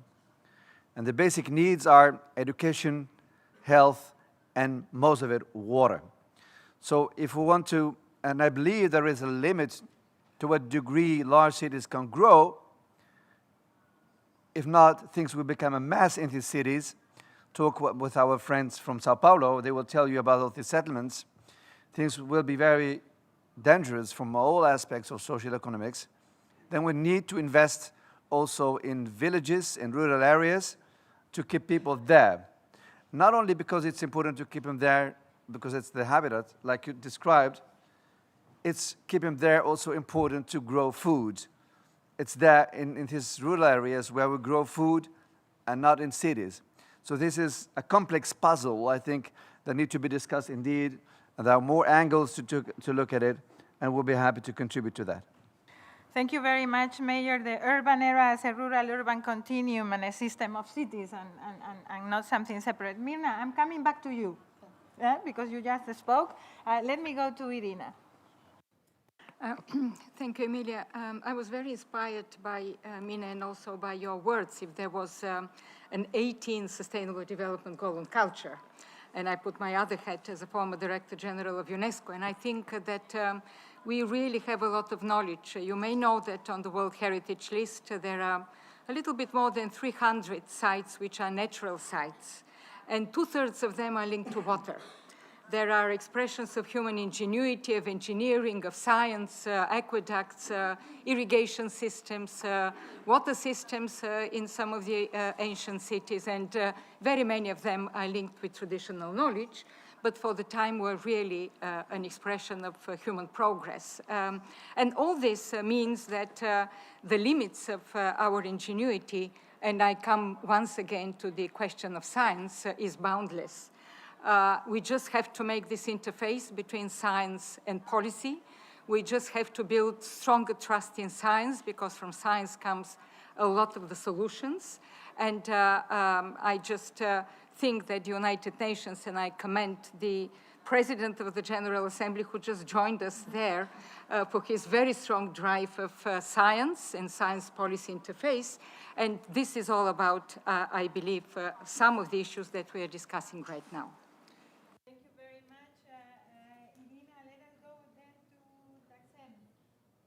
Thank you very much. What I said earlier, that is what we need at this moment, first of all, that those utilities are not capable enough. We need to make them capable. That is bankable. Number one. Number two, the government should encourage those utilities to use the government and the private sector. I mean, the private sector investment should be encouraged. And three, UN should be more frequently do the water issues, I mean, the water conferences, so that at least people have some awareness on the use of water and the value of water, because sometimes we are always talking about the cost of water, but the value of water. So that will be the best way to address this conference. Thank you. Thank you very much. Jessica, some thoughts? Yeah, thank you. I mean, I think I would leave us with, we have to take action. There's a lot of great discussion and dialogue, and things don't have to be perfect to try, right? We just need to move. I also think we have to do that transparently and in collaboration with each other, and trust is fundamental to that. So I would encourage us all to be bold and move quicker to action. Thank you. Trust is a very, very important part of the equation for everything, including rethinking democracy and strengthening the democratic deficit that we are facing in so many places. So thank you for bringing that up, Jessica. Barbara. Thank you. I think there's a lot of anxiety about our future. And about this question of water, we have the opportunity to create new hope. And I think it is very, very important. And how to create hope is, I think it's around better governance. And better governance goes beyond governments. We need all hands on deck, mayors, ministers, private sector, civil society, women, youth, indigenous people, everybody. And I hope that what we are doing today is the beginning of something new and of a new hope. Thank you. Thank you very much. I was about to applaud because, I mean, we carry that flag so often as major groups in this house. Thank you for bringing that up. Barbara, Mirna, back to you. Yeah. I totally agree. Water as a common good and a human right, recognizing that in this conference really gives us an opportunity to really build strong alliance and work together. What I take from this conference is that there's a possibility to work together to really solve that problem. So let's take the opportunity in our hands. Let's don't lose it. Thank you. Thank you.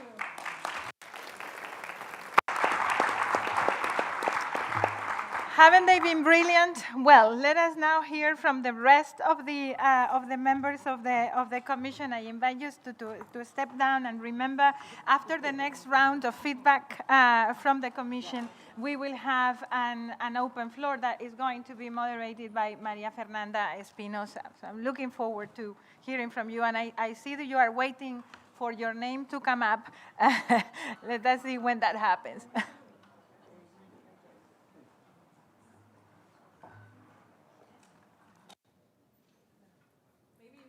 Free seating, maybe. I don't know.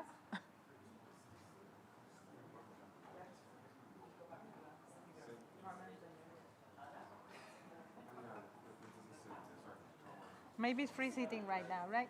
Free seating, and then they will adapt the names to where you see.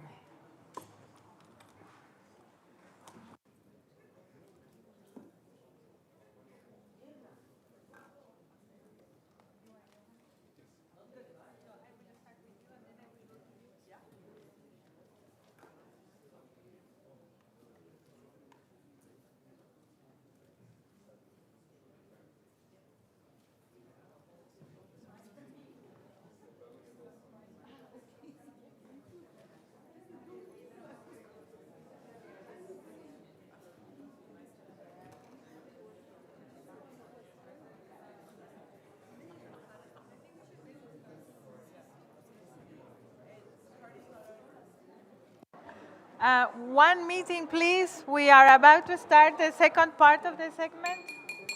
Yes, very good. Thank you for that aid.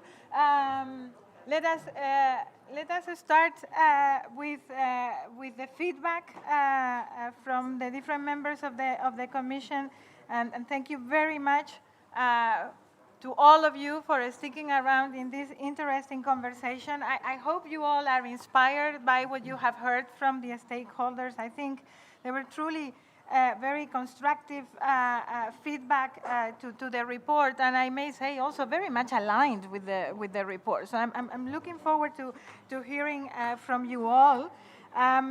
And I understand that we are going to be, we start with you, Johan Rockström, professor in Earth System Science at the University of Potsdam. And we are going to be looking at planetary boundaries and how they relate to the water crisis. I would beg for silence, and I invite Johan to take the floor. Thank you. Thank you very much. What a rich discussion we've had, confirming with so many stakeholder voices that water is truly the bloodstream of the entire Earth system and our life support.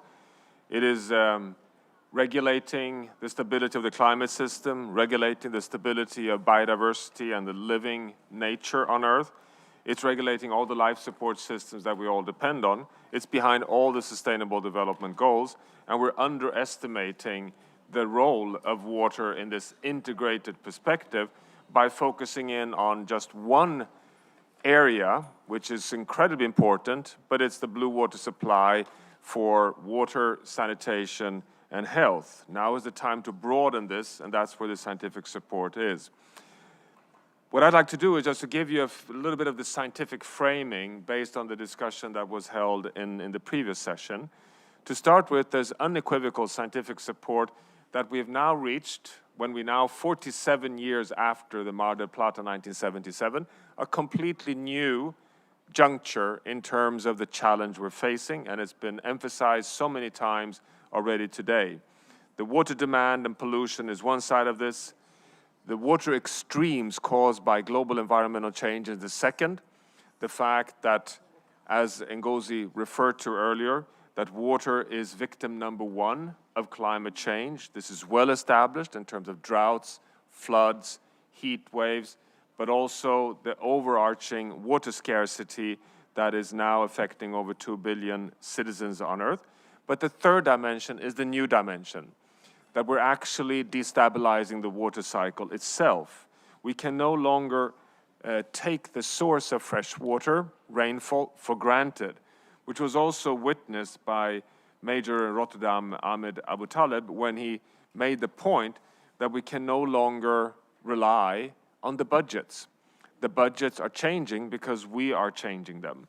And this is very dramatic, because if you look at any ministry, any policy, any plan, they're always building on the hydrograph of the last decades, assuming these to be stable also in the future, recognizing natural variability, sure, but never recognizing the fact that now we've come so deep into the Anthropocene, the phase of global pressures on Earth, that we're changing the entire cycle. And I'd like to introduce to you the concepts of green and blue water. So blue water, well, to begin with, we have roughly 120,000 cubic kilometers of finite fresh water reaching land each year. That's the hydrological cycle, that's the input. This is partitioned in two fluxes. Flux number one is the blue water. That's the one where all resource policy has been focusing over the last 100 years. This is the liquid water in rivers, groundwater, lakes, we store it in dams. That's what we drink and get from our taps, we use in industry, we use for irrigation. Blue water, the liquid water. That is roughly 40% of the global hydrological cycle. The remaining 60% is green water. Green water is the rainfall that infiltrates in the soil, becomes soil moisture, is taken up by roots and evaporates from land, powers the entire photosynthesis on Earth, provides all biomass, all living nature, all food, everything that we depend on comes from the green water. And the green water not only provides us with this enormous function and service, it also returns vapor to the atmosphere. So on average, 50% of the rainfall over land is actually green water that passes through atmospheric rivers, flows through wind. So what we say is that one country provides the green water, but the downwind countries benefit from this water. So now I'd like to show you just the latest modeling on this, which we have in our report, showing how this plays out in terms of the sources of rainfall, which will be the blue areas here, and also how much these countries provide downwind, exporting it as rainfall. Just to make the point how intertwined we are and how incredibly dependent we are on each other. So if you play the video, and we should show first China. So here you see on blue the sources of rainfall over China. It comes both from the ocean but also from land. And in red you see where China is exporting its rainfall in increments of 10%. Here you have the United States, the sources of rainfall. Look at all the rainfall coming from land but also from the ocean, but then how it evaporates through green water flows, exporting it to neighboring countries down in Mexico. Look here now at Nigeria. Has a very significant portion coming from the ocean, but a very significant part from land, and then exporting it across the African continent. So Nigeria is a provider of rainfall for neighboring nations. This is sustainable, managed forests that are providing this vapor. Then we have Germany, taking from the European continent and from the ocean over the North Atlantic, and then shipping this as rainfall, providing to its neighbors in the eastern part of Europe, all the way to Russia. And finally, the Amazon, the classic example. Brazil, a major provider of 40% of indigenous rainfall, exporting it down to countries like Peru and Argentina. What is at stake here is that we're seeing increasing signs that we are destroying this capacity. We are, through deforestation, through land degradation, changing this green water flux and thereby having an additional pressure on threatening the stability of precipitation across the world. This is why the Global Commission on Economics of Water argues very strongly for repositioning water as a global common good. Let me just close by saying on water budgets, because exactly as was pointed out in the panel here earlier, food is the elephant in the room. Yeah. Well, the UN has been arguing for decades that a human right to water is 50 liters per person per day. That's correct. That's for health. That's what we need for drinking water. Add another 150 liters per person per day, and you've ticked off industry. So you have 200 liters per person per day, and we have basically the basic blue water requirements for industry and our own WASH agenda. If you want to have an adequate diet of 2,500 kilocalories per day, you have to add another 3,000 liters, 3 cubic meters, 3 tons of fresh water every day. Multiply that by 365, and the Global Commission on Economics of Water suggests a new human right of water, which is 1,200 cubic meters per person per year, to be able to satisfy the WASH agenda, industry, and food. This is where we are, and connect that to the fact that we're 8 billion people, soon to be 10 billion people, in a water cycle that we can no longer count on as stable. Dear friends, we have a challenge. Thank you.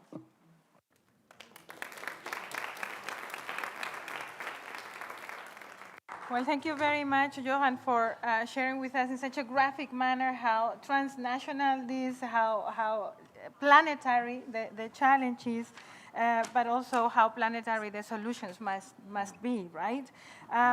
This actually means that we need to change the framework, and I would like to invite now Mariana Mazzucato, professor in of the Economics of Innovation and Public Value at the UCL, to talk about that very thing, the new framework. What new framework do we need?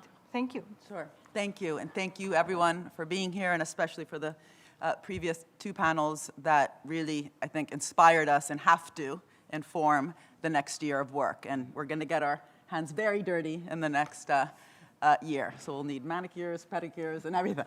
And so what I'd like to talk about is that what Johan just described to us, and his team at Potsdam is doing this kind of modeling every day, and it's very new, means that we need a systems analysis, right? So even on the solutions, by the way. So we know, for example, that as we try to combat global warming, we're interested in electrification. Well, what do we need for electrification? We need lithium batteries, and they are polluting. They are hugely water intensive in terms of the extraction of lithium. That needs to change.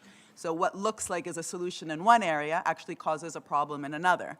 And this incredible systems analysis that Johan just described shows in very concrete ways how the world is connected.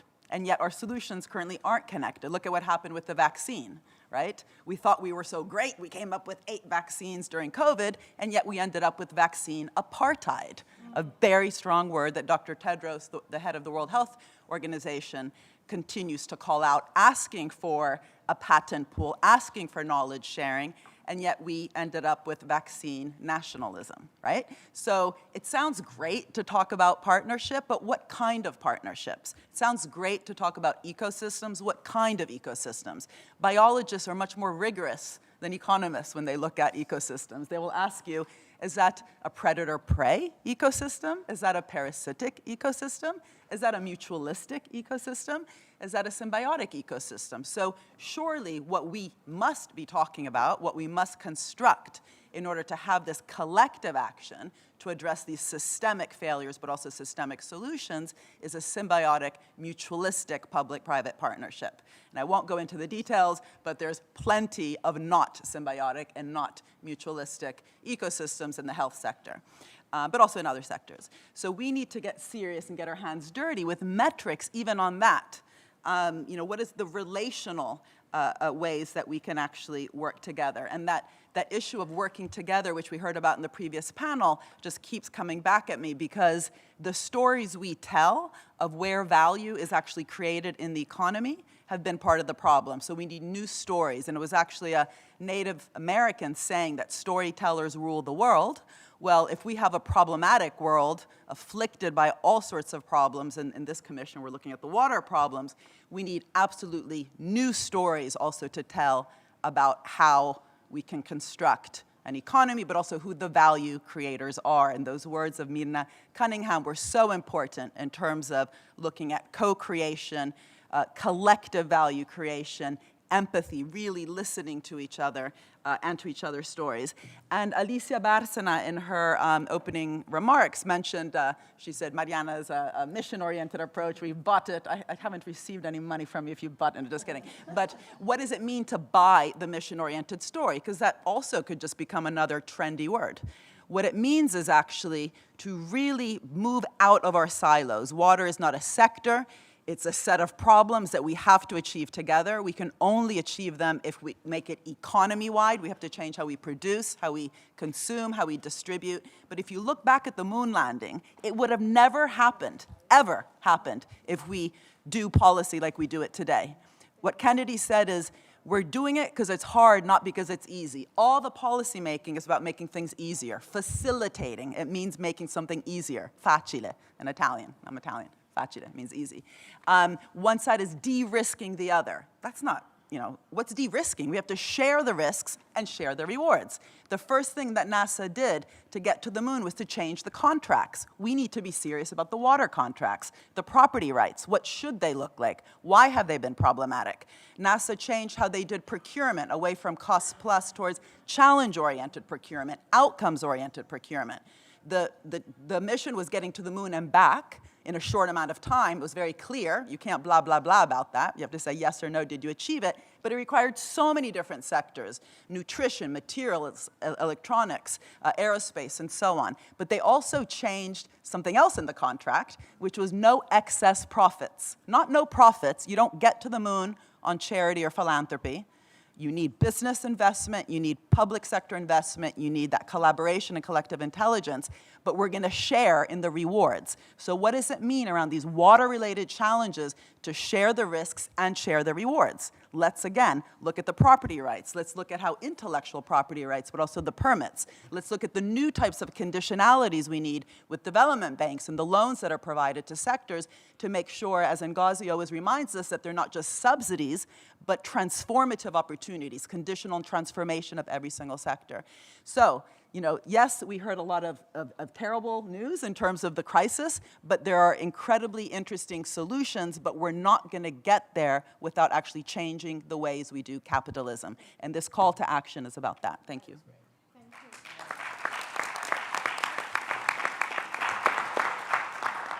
Bad news, but also hope, and the future is in our hands. We need to shape it differently. Let's go now to hopefully some also good news and these ideas about just water partnerships for financing. And it's a pleasure to have with us Senior Minister of Singapore, Tharman Shanmuratnam. I knew it was going to be difficult. Tharman, the floor is yours. No, you got it right. The advantage is you didn't practice. As you know, in most sports, if you practice, you'll get it wrong when the time comes. So she didn't practice. Good. Well, actually, I'm going to not talk about just water partnerships because Naoko Ishii spoke brilliantly about it. And in fact, the proposal in our report shaped in good part on Naoko's views. Let me just raise a question that comes out of what we've been listening to. And I really mean it as a question. And it's what worries me most greatly. And I'm glad that PGA Trabakoroshi is here because he's been raising the same question. I'm not sure how we are going to bring science into policy making, because it's really about bringing science into politics.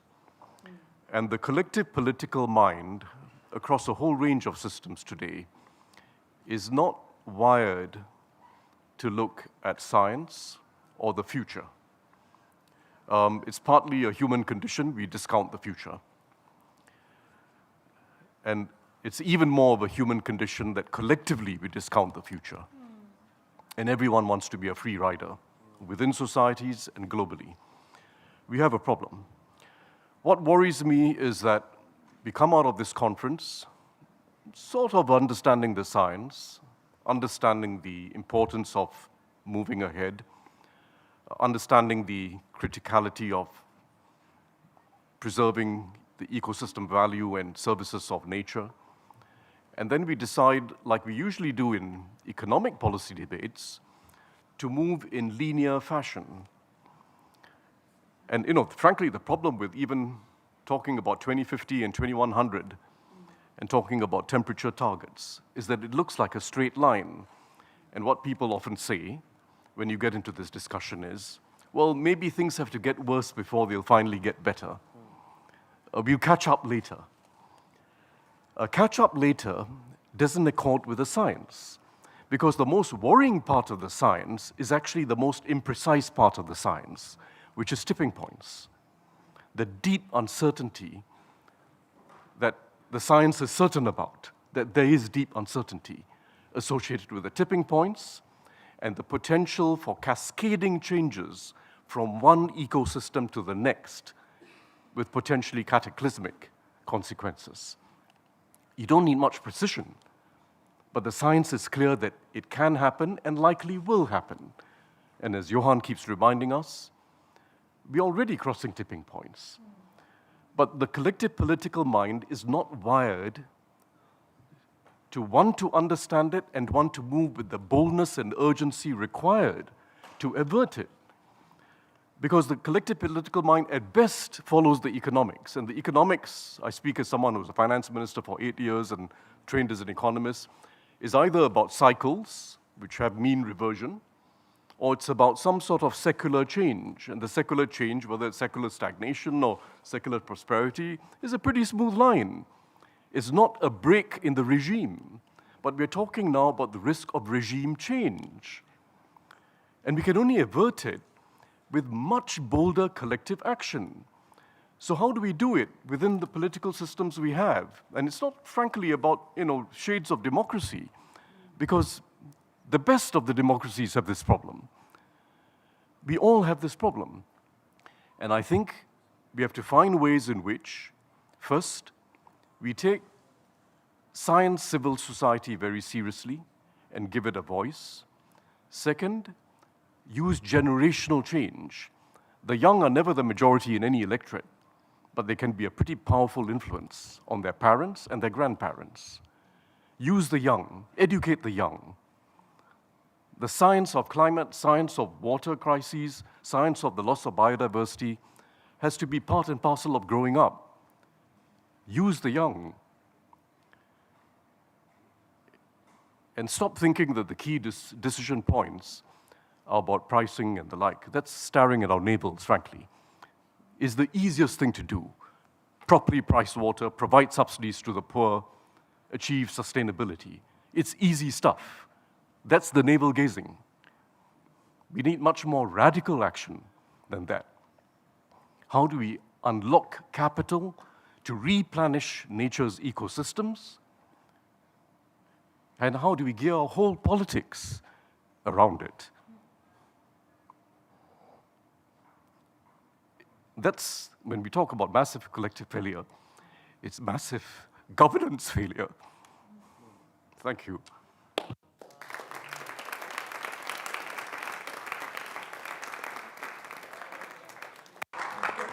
Thank you, Tarman, and thank you for putting your heart in this as well. And I think one issue that we also need to work on is ensuring that when governance is doing the right thing according to science, that science also celebrates that and civil society celebrates that. And there is some of that going around. And I think we need to unite those fronts to regain the trust that we need. Thank you very much.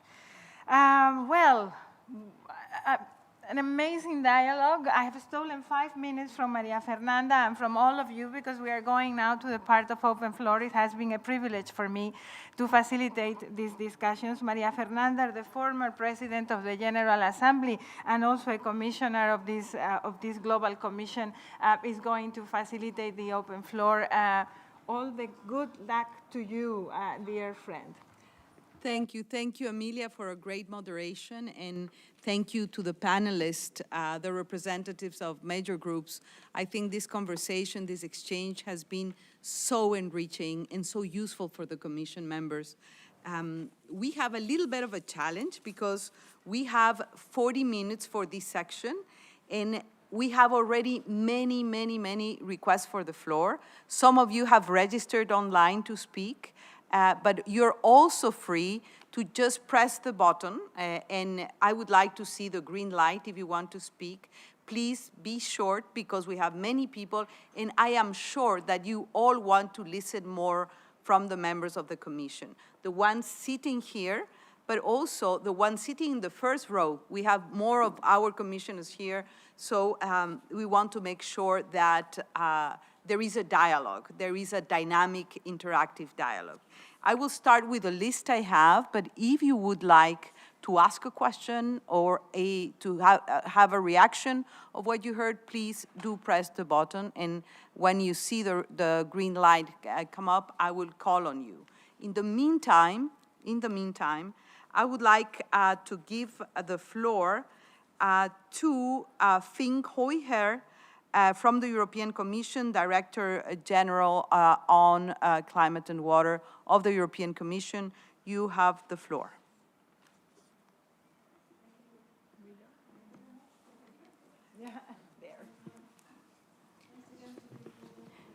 Please, one moment. Microphone, please. Can you turn on the microphone for her?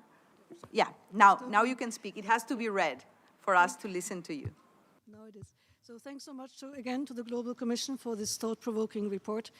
I have a couple of questions I wanted to raise. One problem we have is public accounting systems do not reflect the value of water correctly. Now, the UN system has started integrating natural capital into economic reporting. How can we build on that for better valuing water? Secondly, we agree water pricing is a small step. It's navel-gazing in a way, but getting it right, the way that also the Commission has been provoking our thinking, is super difficult.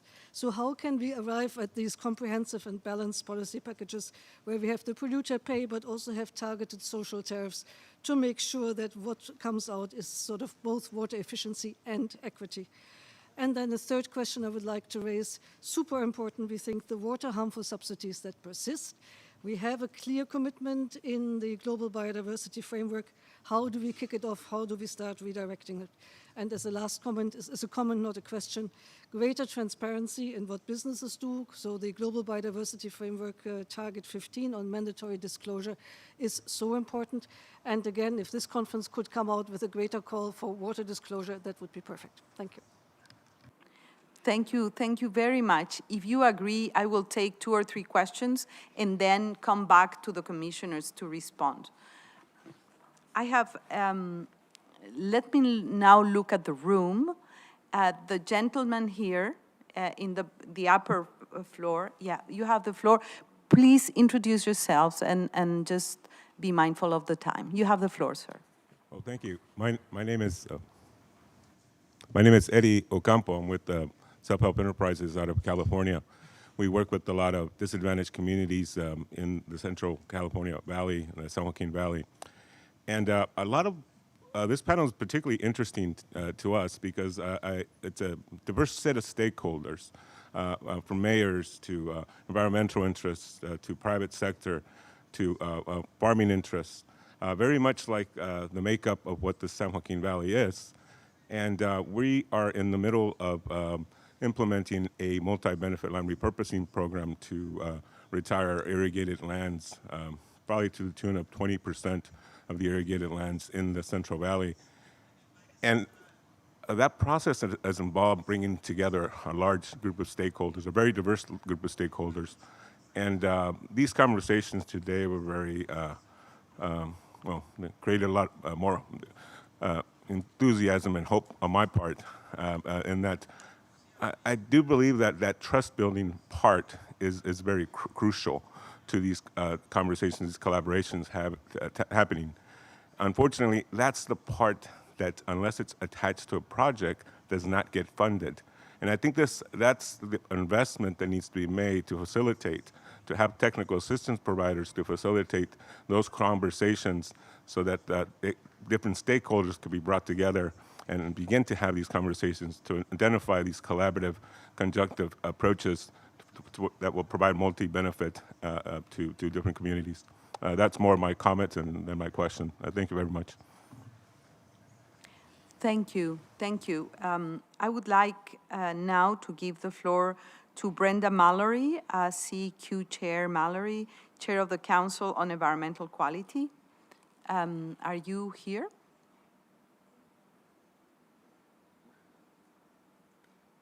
I don't see. Well, no, apparently. You have to raise your hand because otherwise it's difficult. Since I don't see a hand, I would go back to the floor and give the floor to the lady that is raising her hand precisely. You have the floor. Thank you. My name is Reverend Dallas Conyers. I'm here with AHAM Education, talking about water for well-being and access.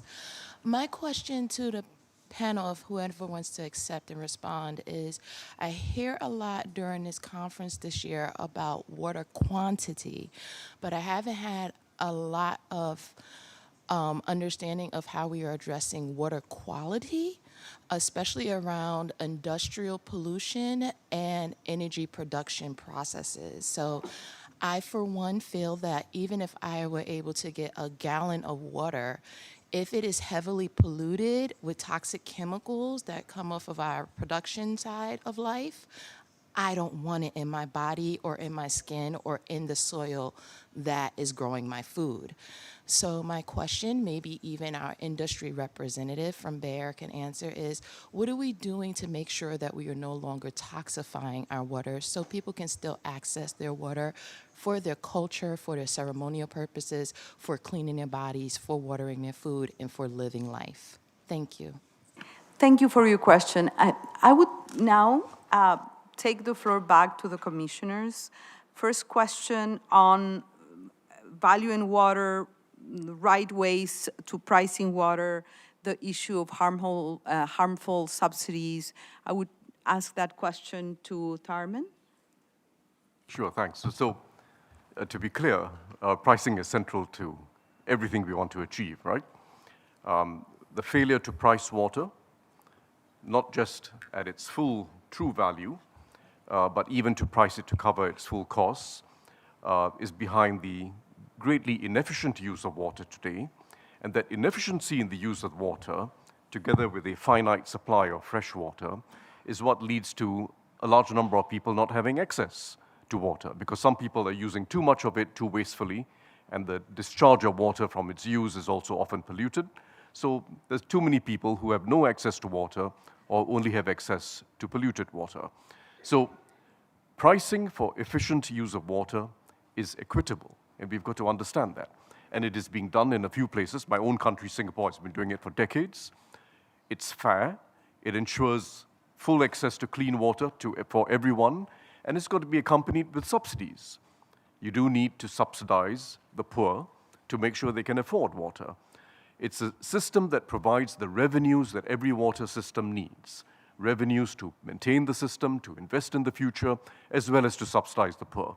When I said earlier on that this is navel-gazing, I meant that this is not the biggest issue we should be concerned about. This is, in fact, a precondition for everything we need to do. And there are good examples of this around the world. My country happens to be one of them, but it's not the only one. Good examples of how we've just got to get moving on it. It's also what, by the way, will unlock capital, because without pricing and without proper revenue streams, it's very hard to mobilize capital at scale for investment in water systems. So I would say pricing is a precondition. It is a little bit of political malpractice not to be pricing water, and we've got to get going on it. Thank you, Tharman. Okay, Ngozi wants to add to what Tharman. Please, you have the floor. Just. Thank you. I just wanted to say something, not on the pricing, but on the issue of the subsidies. I think the subsidies, trying to redirect subsidies or phase them out, is probably some of the hardest political things you could ever tackle. So speaking from experience as a finance minister who tried to phase out fossil fuel subsidies, and we had to backtrack some because we had people out on the streets. It's not going to be easy, but it has to be done. And I think it starts with identifying who are the winners and losers for those subsidies. And when we start talking of redirecting, it makes it a little bit better than saying we are phasing them out, because we actually want to take them from the uses that are not really benefiting poor people, and we know that most of these are not, towards benefiting poor people and making sure that equity of access we're talking about, we can really fund it. So we have to do, it's work. We have to do detailed work to find out in each country, you know how political and emotional it is. Who are those who get the subsidies now? Some farmers are benefiting somewhere. How do you persuade them that you're going to redirect that and that that is good? So this isn't going to come easy by any stretch of the imagination, but it is detailed work we have to do. In having you at WTO, we are sure that we're going to achieve that. So no worries. You that, we'll do our best. Well, but knowing you, we are optimistic, believe me. So thank you, Ngozi.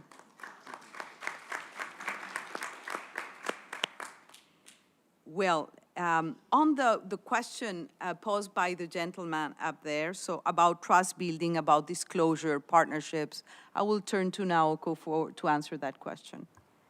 Yeah, I very much agree on that statement made by the gentleman, but also I thought it's the GCEW Commission that about the CBD COP15's agreement of the demanding that the disclosure of the water as natural capital's impacts and dependency. I thought this agreement or the requirement can be a game changer to make this an impact on the dependency of the natural capital on the account of the public and the private activities. And it's very much needed to do it, to account for the true value of the natural capital. And if we were able to make it more like a kind of mandatory, that it will really change the investment flow to reward the actions to safeguard the global commons on the ground, so that it may take time, it may take a lot of efforts on the ground, but I think this is a direction I think that we should all aim at together if we are really wanting to safeguard the global commons on the grounds. So I very much appreciate the comments made by the floor and very much support the direction that they proposed. Thank you. Thank you, Naoko. I think Mariana would like to add something as well. You have the floor, Mariana. Yeah, I mean, just on the last question by the woman there in the back, which I thought was so eloquently put, those kind of changes that we need and the kind of provocation you put to Bayer, but any company, they require new rules of the game, right? They're not just going to happen by going to Davos and talking about purpose and showing that you're, a good company. And it's really interesting to look at history and how those changes occurred. And this idea of really changing the social contract and not just having subsidies and guarantees to sectors, but actually having conditionalities for changes in those sectors. That's why today in Germany we have much greener steel than in any other country, really, actually Sweden as well. And that's because they had to lower their material content in order to access €1 from the government, which they went and asked for through the public bank. So imagine if development banks, again, as I said before, put conditional conditions on reducing material content, on reducing carbon emissions, on increasing efficiency of water for our supply chains in order for companies to access all sorts of different subsidies and guarantees, and that ultimately forces them to innovate. Eventually, that makes them more competitive. So it is a win-win. It's not a stick on the head, but it does actually mean that in order to have that transformation, it's not just about talking about purposeful business, it's really about showing it. And someone also talked about mandatory disclosures. We need that sort of mandatory disclosure also in terms of making sure that that partnership, as I talked about before, is truly symbiotic. Thank you, Mariana. Would you like to add something, Johan, about water pollution, water quality? Yeah, thanks. Just very short. I mean, to start with, it connects directly with the discussion we had just now on pricing and on mission-oriented economic purpose, because fundamentally, you're absolutely right that quality is equally important as quantity. Potentially, we have a stronger focus at this summit in quantity because we are changing the very source of the safe fresh water, because when rainfall falls on the ground, it is clean and safe. It is us contaminating it because it's a carrier of all contaminants. But the key insight is that there is absolutely no excuse for safe, clean water for all citizens on Earth. That is not a resource issue, it's a mismanagement issue. It's poor economics and poor governance. While the quantity issue is a finite resource where some communities or many communities are facing absolute water scarcity.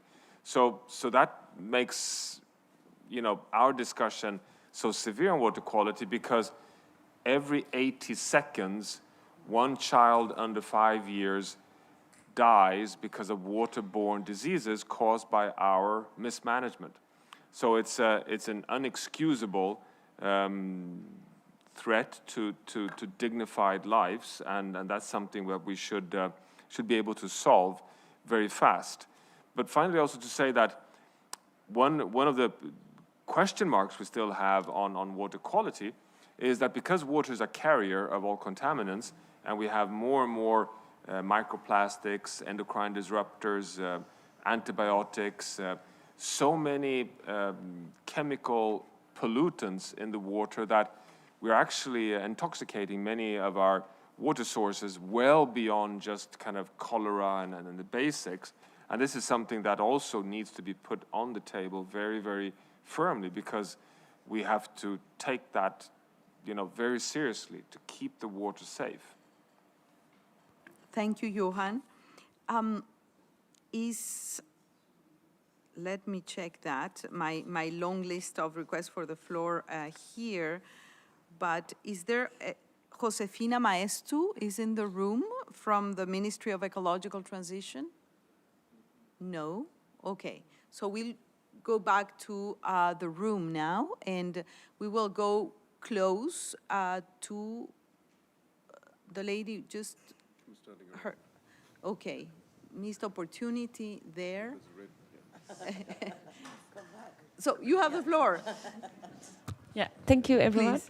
I am Munir. I'm from the International Association of Students in Agriculture. I just have a few points. This is a suggestion I just had in this session to work together, private sector, financing the youth-led projects and initiatives that could be part of the government solutions.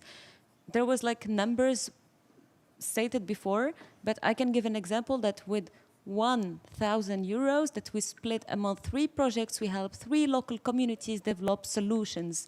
So what if we implement this within the government solutions? They listen to youth. Instead of NGOs hosting these little competitions, they can be part of the solutions of their own communities together with the governments and big finances from the private sector. Okay, thank you. Thank you very, very much. Your comment on investing in youth-led projects, I think it really makes sense. It really do make sense. You are agents and change makers. We have seen it. There are good examples and good practices of that. So thank you for your comment. Okay.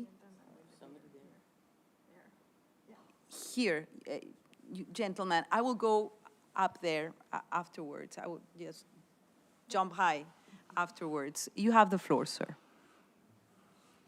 Yep, so I am Charles Shichinda, and I am part of the International Water Association Ground Force Fellowship as a fellow for the Youth Action for SDG 6. My question really is, obviously the panel we've heard from the Commission is talking about, science getting more greater voice. I did work on a project that looked at the economics of wastewater, for instance, wastewater scheme. And when I looked into it, really, it fed into sort of like when you look at the economics itself, then you also need to look at the public aspect of it. And then what comes into play as well is the environmental aspect of it. And what we've seen with policymakers is they're much more focused on the public aspect of it. And Commissioner Temman, really, from Singapore, I think Singapore is a really shining example of what they call new water, for instance, that brings together the public aspect, the environment, as well as the economics of water. So in your recommendation, what I would like to find out, obviously, is how will you be able to influence policymakers to have the kind of understanding where you bring academia to be able to feed into that kind of understanding so that when they make decisions, it's a very comprehensive decision that really helps to understand the economics of water and deliver on that. Thank you. Thank you for your question. I will take one more and then bring back the floor to the commissioners. I would go up there. The gentleman on the right, the second row, please. Yes, you. Please, go ahead. You have the floor.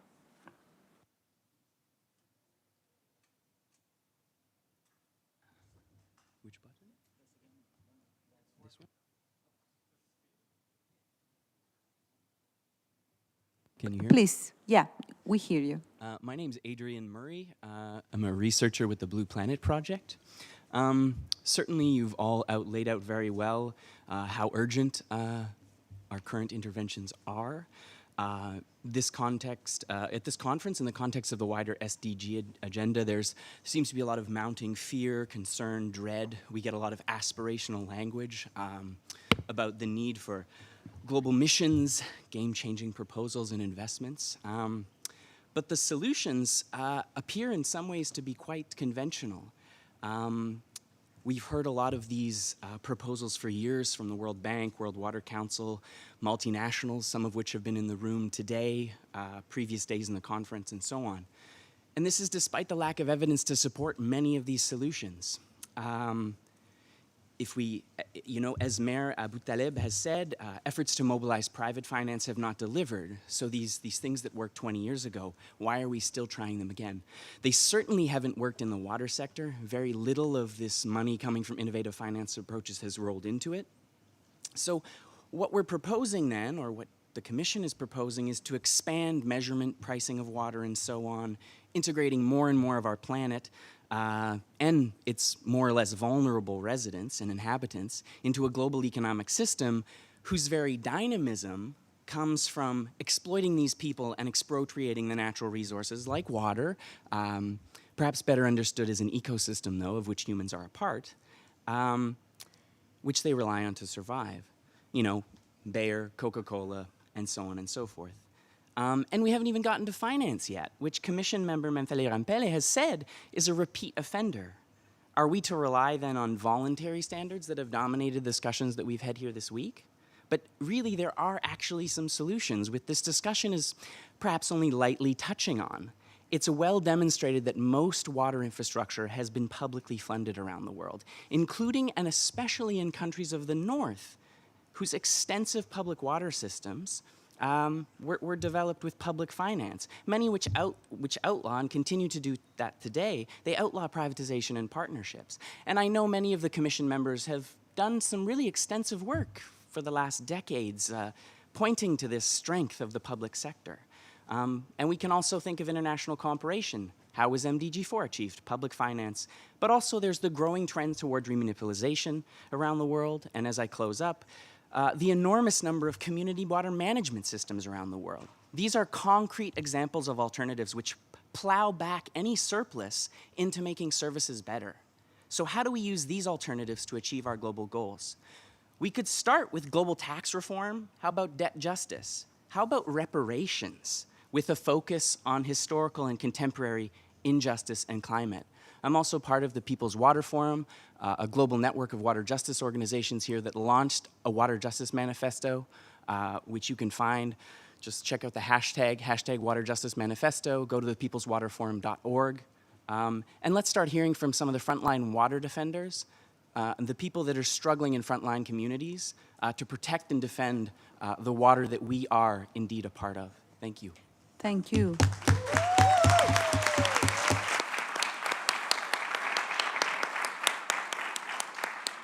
Thank you. Thank you for highlighting the importance of public investment, of community-led solutions, and the idea of tax reform and debt restructuring as a means of having more liquidity for greater public investment in water. So thank you for addressing this. I will take a couple of more questions from the floor. Let me, please, the lady at the back, the very last row, you have the floor. Good evening, everybody. Is it okay if I speak French? Yes? Yes, please go ahead. We do have translation. I think we forgot to say that at the beginning, but we do have translation. Vous pouvez parler en français. Yes, you can speak French, please. Vous avez Go la ahead. parole, You madame. have the floor, madam. Mon nom est Rebecca. Je représente un organisme qui s'appelle Au Secours à Montréal, au Québec. On travaille beaucoup pour la justice sociale pour l'eau et puis la reconnaissance du droit commun que les Nations Unies ont accepté en 2010. Ce soir, on a parlé beaucoup de l'utilisation de l'eau, qu'est-ce que chaque secteur, acteur peut en faire. Mais à la différence du pétrole, l'eau, c'est aussi un lieu de vie. C'est indispensable pour les écosystèmes puis l'ensemble de la biodiversité. Dans un modèle économique, on a vu au début de la discussion, comment est-ce qu'on fait en fait pour s'assurer qu'à partir du moment où on donne un coût à une ressource naturelle, comment est-ce qu'on fait pour s'assurer qu'il n'y a pas l'ensemble de la ressource qui va s'écouler sur le marché commercial? Comment est-ce que vous avez prévu, en fait, de limiter la limite à laquelle l'eau n'est plus une marchandise, mais bien un lieu de vie pour la vie dans son entièreté? Et comment aussi est-ce qu'on fait pour contrôler le prix, justement, de l'eau? Donc, plus l'eau sera rare, plus l'eau va valoir cher et moins les communautés locales et le milieu communautaire pourront y avoir accès. Ça s'est vu dans le logement, ça s'est vu dans les commerces, ça s'est vu dans différents secteurs économiques à partir du moment où on devait payer pour un service. Donc, je serais intéressée de savoir comment, dans un modèle où on commercialise l'eau avec un tarif, on peut mettre des balises pour protéger vraiment le milieu local. Et dans le même ordre d'esprit, je voudrais rappeler que depuis 2 ans et demi, l'eau de la Californie a fait son entrée à la bourse de Chicago. Dans l'actualité au Québec, hier, on a appris qu'un homme riche à Montréal détient 30 de l'eau douce du Québec. Et pour reprendre ses mots, il est fier de s'asseoir sur cet actif-là dans le but d'attendre que ça prenne de la valeur. Donc, c'est de la spéculation. Comment est-ce que vous voyez ça, l'entrée de l'eau dans les marchés financiers? Comment est-ce qu'on fait pour contrôler ça, ce commerce-là, pour justement garder en tête les priorités locales et communes, en fait? Merci. Très bonne question, en effet. De regarder l'eau comme une ressource limitée, la question des prix, la question de la pénurie et les prix, et comment traiter l'eau dans le marché commun, étant donné que c'est un bien précieux et c'est un droit humain aussi. Alors, très bonne question. Je vais prendre une question de plus, et puis je reviens avec le panéliste et les membres de la commission. Monsieur, vous avez la parole. Sir, you have the floor. Rangée en haut. The first voilà. rank, Oui. right up there. Yes, yes, sir. S'il vous plaît. Please go ahead. Hello. Thank you. I think we should forget water pricing. We should emphasize on water valuing. So for water valuing, we should have humanities and find some criteria or principles for water valuing. The principles must be based on environmental, social, and economic factors. And for each regions, we should have a common principles. Without that, we cannot manage water, and we cannot tackle issues of distributing or share water resources between different countries. Sorry, I am Karwan from Kurdistan region. Thank you. Thank you for your comment. I will take one more question and give the floor to the panelists and members of the commission. I think I really like the way you're moving your hand, and you have the floor, sir. Just press the button because you don't have a green light yet. Okay, so you have the floor, and after you, I will bring back, the floor to the members of the commission to respond to the many questions and comments that we have received so far.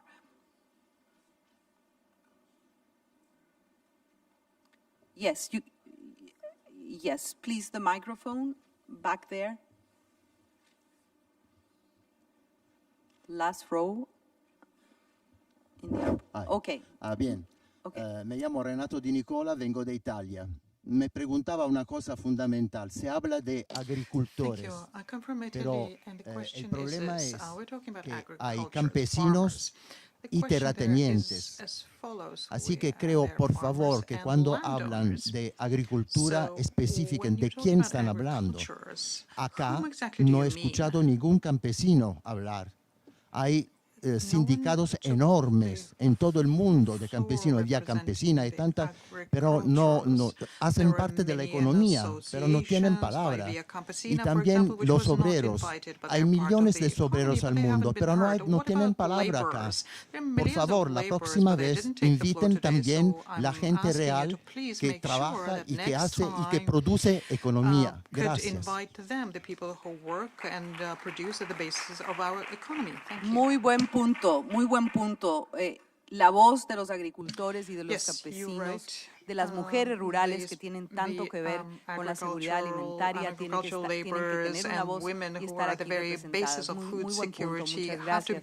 Voy a devolver la palabra ahora al panel, a los miembros de la comisión. Yo creo que pues, hemos tenido una amplia gama de preguntas acá y pido voluntarios esta vez porque hay pues varios temas que cubrir. El tema de valoración versus precio en el agua, el tema de cómo utilizar el mercado para favorecer el uso sostenible e igualitario del agua. Yo creo que no son, bueno, iba a contestar yo, no es mi papel, pero soy la moderadora. Luego el tema de la relación de la ciencia y del enfoque integral y multisectorial a los temas del agua, la economía política del agua, que era la pregunta de la primera persona que tomó la palabra en esta segunda ronda. Así es que, commissioners, So I'm looking at members of the commission. Quentin, I'm sorry, Quentin, please, you know, there is a problem because I have the podium just in front of me, so I cannot see you. But I wasn't asleep.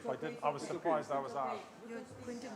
Yeah, you can sit anywhere and we will give you the floor. Just wait for the red light to come on. It's on. You have the floor, Quentin. And please introduce yourself. Thank you. It's Quentin Graft, and I'm part of the commission. I wasn't dozing. I was surprised that I was asked to respond to the questions. Well, I can only say they were some of the toughest questions posed to the commission.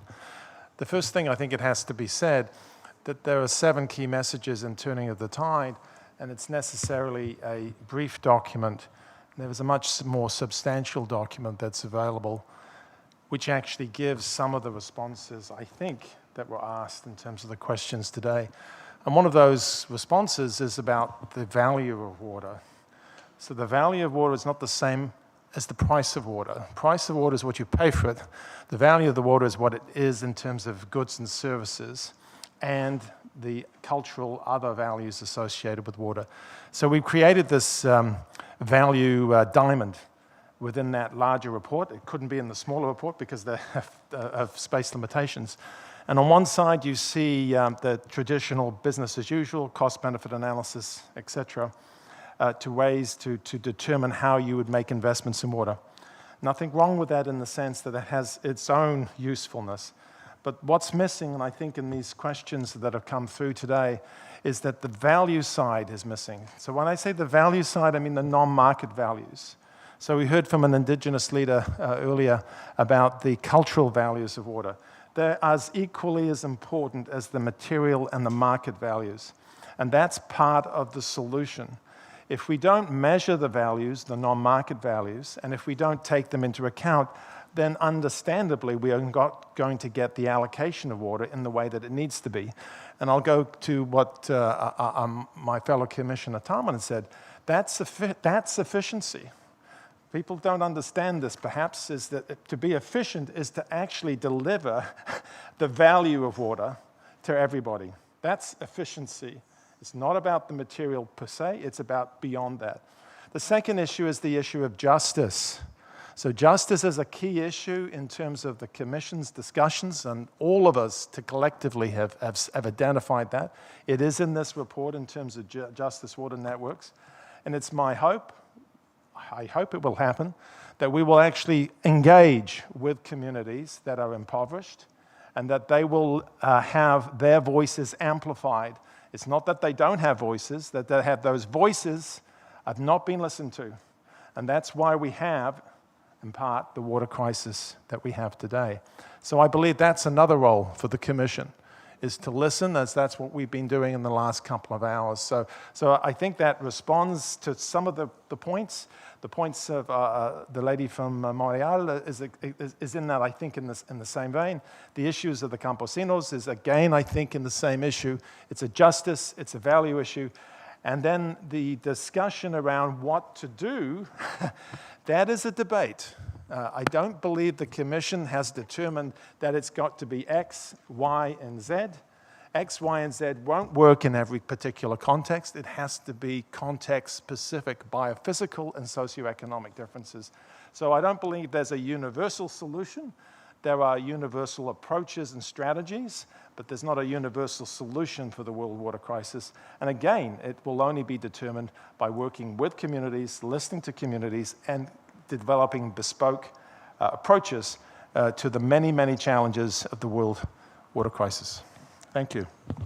Thank you. Thank you, Quentin. I will now turn to Aramar. Aro? No? No? Mariana, on shaping markets? Well, just the point that was made by the guy with the green water bottle, which I thought was very eloquent. I think you're absolutely right, and that's why we're saying we need an absolute change in how we actually understand the economy, not just economic theory, but economic practice, because the past has not been a good indicator of how we actually understand the economy. The economy is an outcome of all the governance decisions that we've talked about today. There's no such thing as the market, right? The market itself is an outcome, how we govern public institutions, how we govern private institutions, the fact that we've had over $6 trillion being used just to buy back shares in the last 10 years, just in the last 1 year, $1 trillion. That's a lack of investment in the real economy, let alone investment that actually makes our economy more inclusive and more sustainable. And you talked about, existing financial institutions that have gotten it wrong.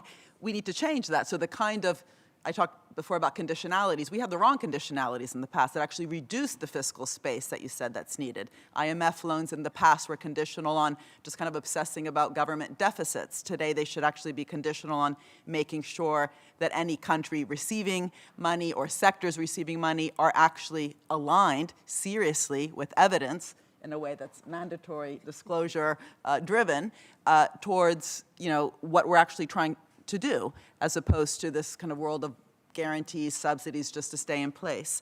And in terms of designing the partnerships, the problem is that we should be having kind of public-private partnerships with very strong public goals. And we talked over the last 3 days about very important water-related ones. What we actually often see are private-public partnerships with the goal itself actually being driven by short-run profit maximization goals in the private sector. That is not true, actually, for all private companies, right? So we should also admit that it's not just about these kind of bland words, business and government, but there's different ways of doing business, and we should be rewarding those types of corporate governance decisions that are aligned with, again, the values that we are putting forward in terms of actually aligning the way that we design our economy to achieve goals that are SDG aligned. But we need to, kind of go with the microscope and learn at the project level what worked, where are the good examples, and actually tilt the playing field towards those examples, rewarding good behavior, as opposed to the current taxation system that we have that, as you said, is rewarding short-term trades, literally at the millisecond trade, in terms of how we designed our capital gains tax, for example. We tax material less than we tax labor. So there's all sorts of changes. This isn't covered, by the way, in the report, but your question kind of alluded to that. There's really transformational changes that we should be going after, but that requires a very different way to understand the economy. And I think what we're trying to say is that there's a very positive narrative also, but it has to be accompanied by kind of concrete changes on the ground and getting the willing partners to show the way and scale up those good solutions and stop doing the bad that you rightly highlighted. Thank you, Mariana. And Maybe we have. I'll add to Mariana. Okay. Just be mindful that Mamfela wants to also respond to the questions, Ngozi, Carmen, and Alicia, and Yvonne. And we have 5 minutes, so, and 5 more questions to answer, and many, many requests for the floor. I'm really happy, we're very encouraged that this has unleashed, you know, incredible interest from the audience, but we have time limits. I would give you the floor very quickly, just to add to what Mariana said just now, and I would just go very quickly through the commissioners that have requested for the floor. Aaron. Just very quickly, we have a $100 trillion economy in the world. Our capital markets are about 250 trillion. We need something in the order of $1 trillion over 10 years to be able to solve this problem as far as SDG 6 is concerned. It's unconscionable that we are actually not unable to enable their traverse. Basically, the framework is not fit for purpose, if you're being very polite, or it's broken, as some of you are suggesting in some senses. So I think one of the core questions for us is to try and rework the framework of how we set economic values and prices in the context of this deep inequality that's becoming worse as we go, and is one of the underlying drivers of the water crisis, the climate crisis, and of course, structural poverty in some parts of the world. Thank you, Ara. Inequalities. Mamfela, you have the floor. I'll do it, okay. Yeah. I just want to add to that because I was outed by one of the questioners there. One of the issues we make, or the points we made in the report, is the difficulty of dealing with lock-ins. Ngozi was talking about how difficult it is to correct the regressive subsidies, but we have an even more fundamental problem. We've got a not fit for purpose financial and economic system. And so the questioners are correct. We can come up with these fantastic ideas, but we're going to have a difficult time in many countries to get it done. And finally, Mariana has been talking a lot about the NASA and their mission-driven approach. What you haven't talked about, which connects to my sister who was sitting there from indigenous people, is the hidden faces. NASA achieved what it did on the back of indigenous knowledge and science, which was never acknowledged. The same thing with us. This commission will only succeed to the extent that we not only give one indigenous person space to talk, but that we really spend time, particularly in our social conversations, to learn at the seat of people who for millions of years have looked after the water that we have not had the good sense to govern properly.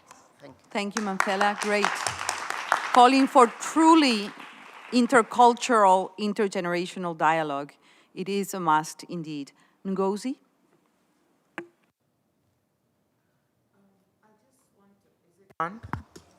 Yeah, I just wanted to add one point on the issue of public infrastructure. The report stresses the fact that the public sector has a very strong role to play. And so you're absolutely right in that there's no insistence that the private sector should be the one financing certain types of infrastructure, because we have natural monopolies in some of this. There are certain types of water infrastructure that the private sector just cannot and should not finance. The issue is the fiscal space to do it. And that's what you're alluding to. And we totally agree. Yes, we need to have the debt justice so that, you know, we restructure the debts of developing countries that are owing so they can have the resources, you know, to help finance this.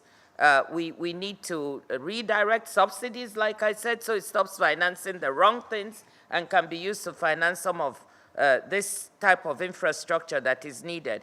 In other words, why are we using money resources we have the wrong way to subsidize those who don't need it?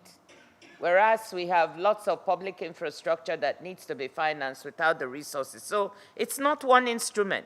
From taxes to fiscal space from debt restructuring, to redirection of the current expenditures, to stopping leakages. Anywhere we can mobilize all the instruments to mobilize resources to do the right thing, we should do it. Yes, everything we can do, yes, to increase liquidity and greater public investment in water infrastructure, both built infrastructure and natural infrastructure as well. Just thinking about the green water approach that the Commission has. Thank you, Ngozi. I will turn now to Yvonne, then to Alicia, and we will close magically with Tarman. And thank you very much. I just wanted to touch on the political economy and the reality. I think the words that were used, it's bringing science into politics. And this could not be more true. I'm going to give a very practical example of something that's just happened in my context in Sierra Leone. So we've got a government that has introduced 3 new agencies, 3 new institutions, supposedly to protect the environment.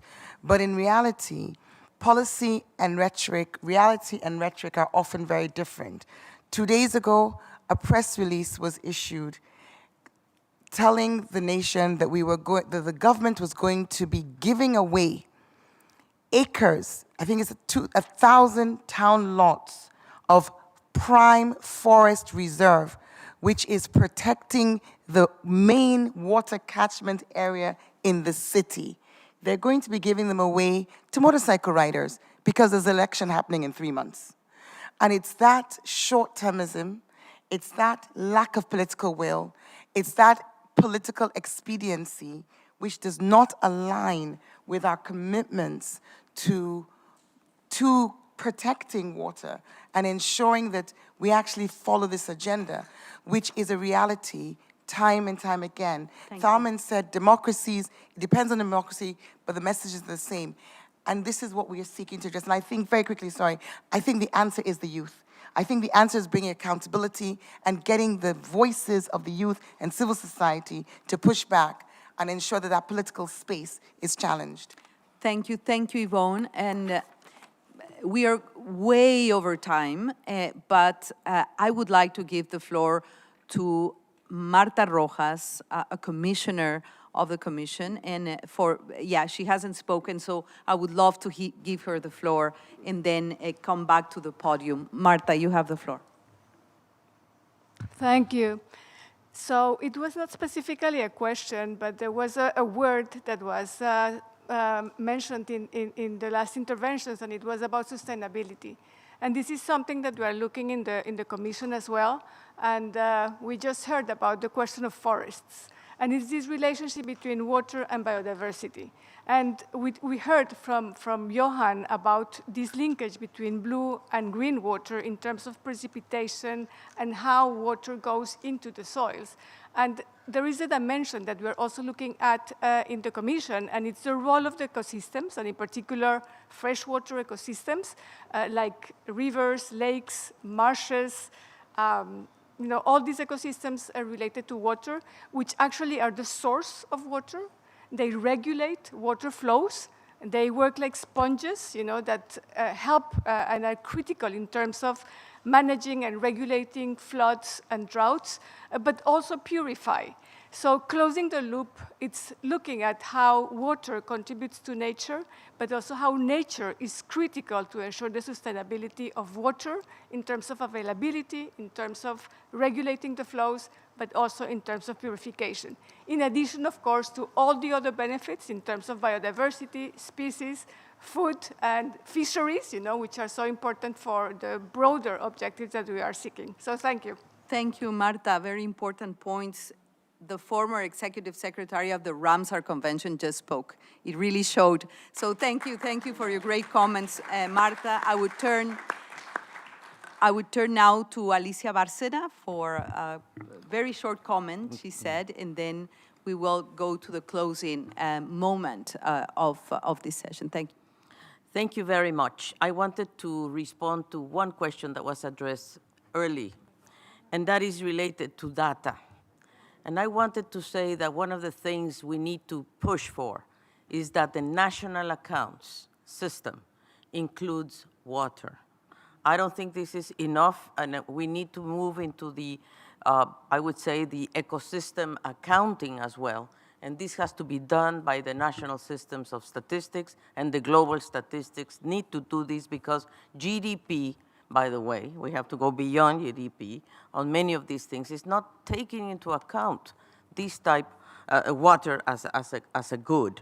Let me quickly say two things more, Fernanda. Number one is that I want to say to our co-chairs, to Ngozi, to Tarman, to Mariana, and to Johan, we need these type of meetings because the Commission is just in a first phase, and listening to you and taking notes of your questions are the questions that we need, or we have to make an effort at least to put the debate in the next phase of the Commission. So my plea to our commissioners, and I hope this session has been recorded, because at the end of the day, what we want is to move from privileges to rights, from extractivism to sustainability, from exclusion to inclusion. And I think at the end of the day, and Mariana said it very clearly, we have to change the model of production, consumption, distribution, and that's what we are talking about, and that's what the SDG is talking about, and that's what we are talking about here. But the vested interests are there too.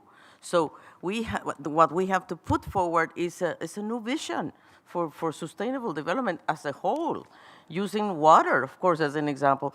But this is only, your questions are the questions that we are asking ourselves, and we don't have all the answers. Thank you so much. Thank you. Thank you so much for this incredible dialogue. I acknowledge the 14 people that have requested for the floor, and we do not have time. It's extremely frustrating. It really means that we need a chapter 2 and many, many, many more societal dialogues with all of you. So thank you. Thank you for your questions, for your reflections, for your contributions. Thank you to our commissioners. Don't just bear with us because we are about to start the closing moment for this session. And I am privileged to invite to the podium the President of the General Assembly, Mr. Shaba Korosi. He has been, a power and a thinker behind all of this, so we thank him for his commitment. And please come. Yo me puedo mover de aquí.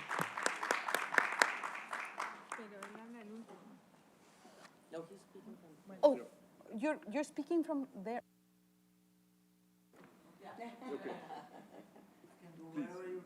It's perfectly fine, Mr. President, please.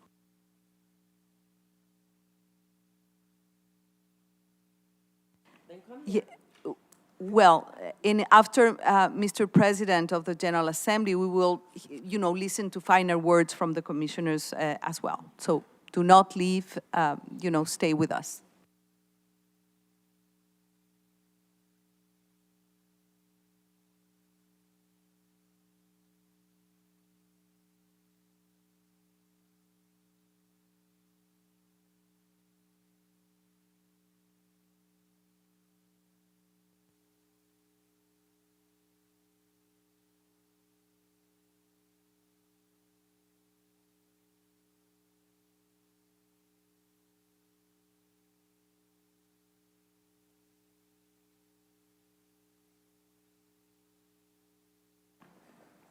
Thank you very much, Maria.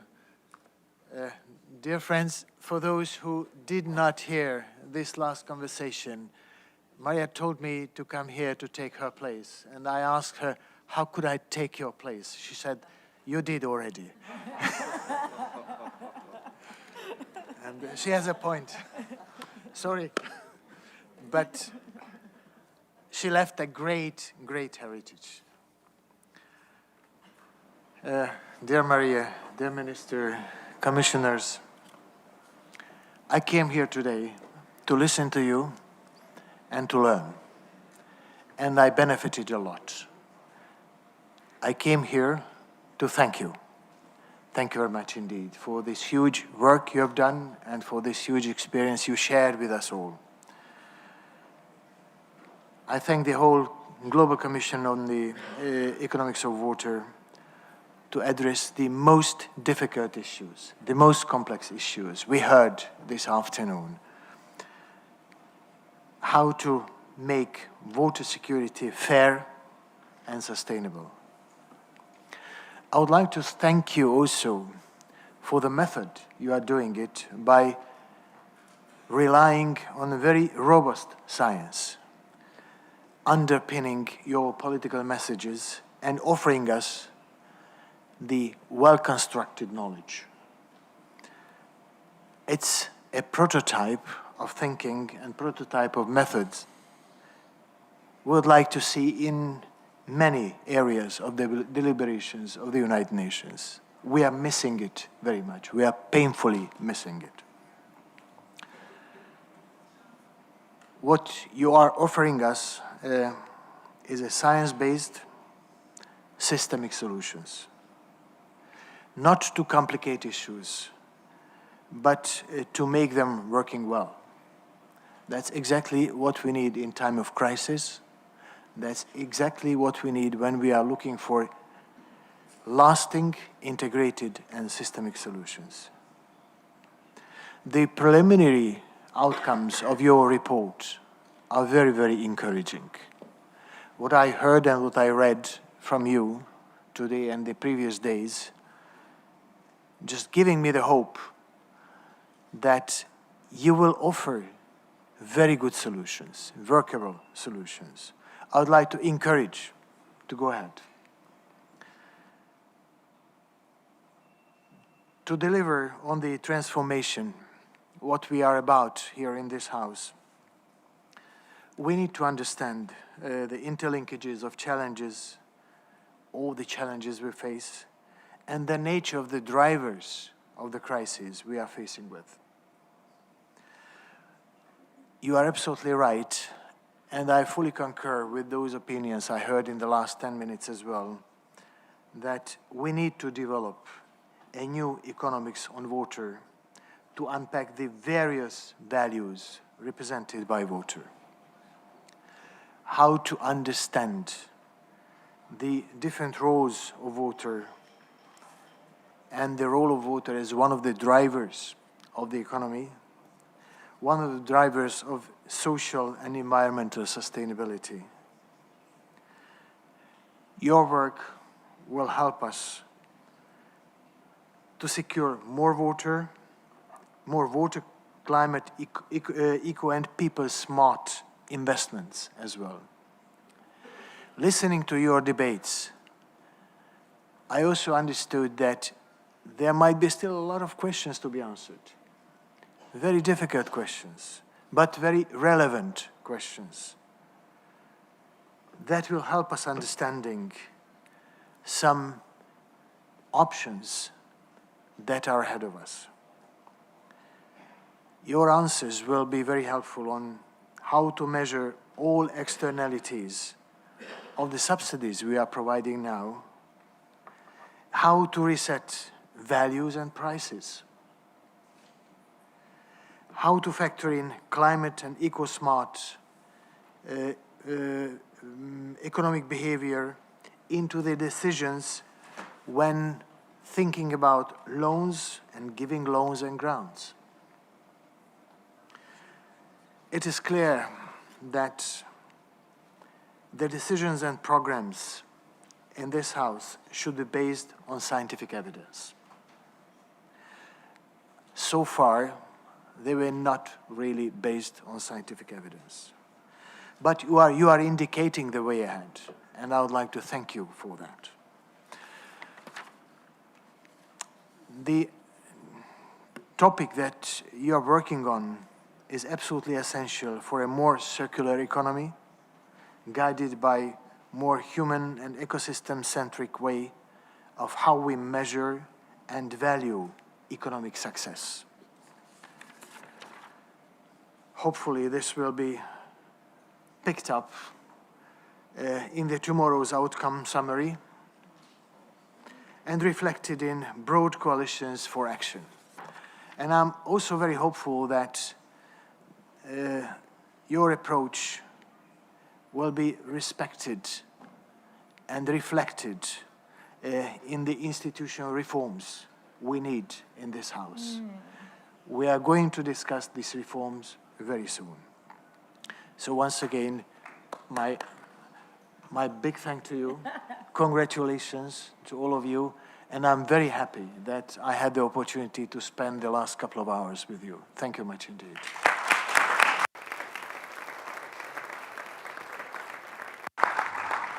Thank you very much, Excellency President of the General Assembly. It's not very often that a President of the General Assembly sits in a room like this throughout this discussion. And some of us that have been coming very often to this House are very aware of that. So really, thank you very, very much for that. And for your last commitment as well to face the reforms of the House that we do very much need. We wanted very brief remarks from Minister Tarman, and then from Aromar Revi. Minister, we will start with you. Well, very quickly, first, of course, to thank you on behalf of all the commissioners, to thank you for your questions, your thoughts, your provocations. I'd like to thank President of the General Assembly, Csaba Kőrösi, for his leadership as well. And taking off from what he said, I'd like to say that the answer to many of the questions that we've raised also lies in global governance. And through a process of first building up coalitions of countries, coalitions of the willing, around the key missions that we're talking about to address the water crisis, hopefully, eventually, through either a water convention or water pact, we've got to find a way of using global governance to strengthen the right national and local governance. Because global governance can't just be an aggregation of the local. It has to be more than that. It has to be a way in which science, good economics, and good governance could flow down to the local as well. It's got to encourage, it's got to support. And that combination of sound multilateral governance and multilateral finance, critically finance, is necessary to support good governance and good economics of water. I'd like to end on that note and thank you all very much for your questions. There's soul searching that is necessary. And it's soul searching, by the way, that's principally not about the private sector, which has had a very small role in water, in fact, but about the public sector. Why the public sector has failed too often in too many places and why we have tolerated that and what the solutions are. And we should continue that soul searching. So once again, on behalf of my fellow commissioners, who are both here on the panel, and Ngozi as co-chair is sitting down there, as well as all our other commissioners who are sitting in front, thank you, and let's continue this dialogue. Thank you. Thank you.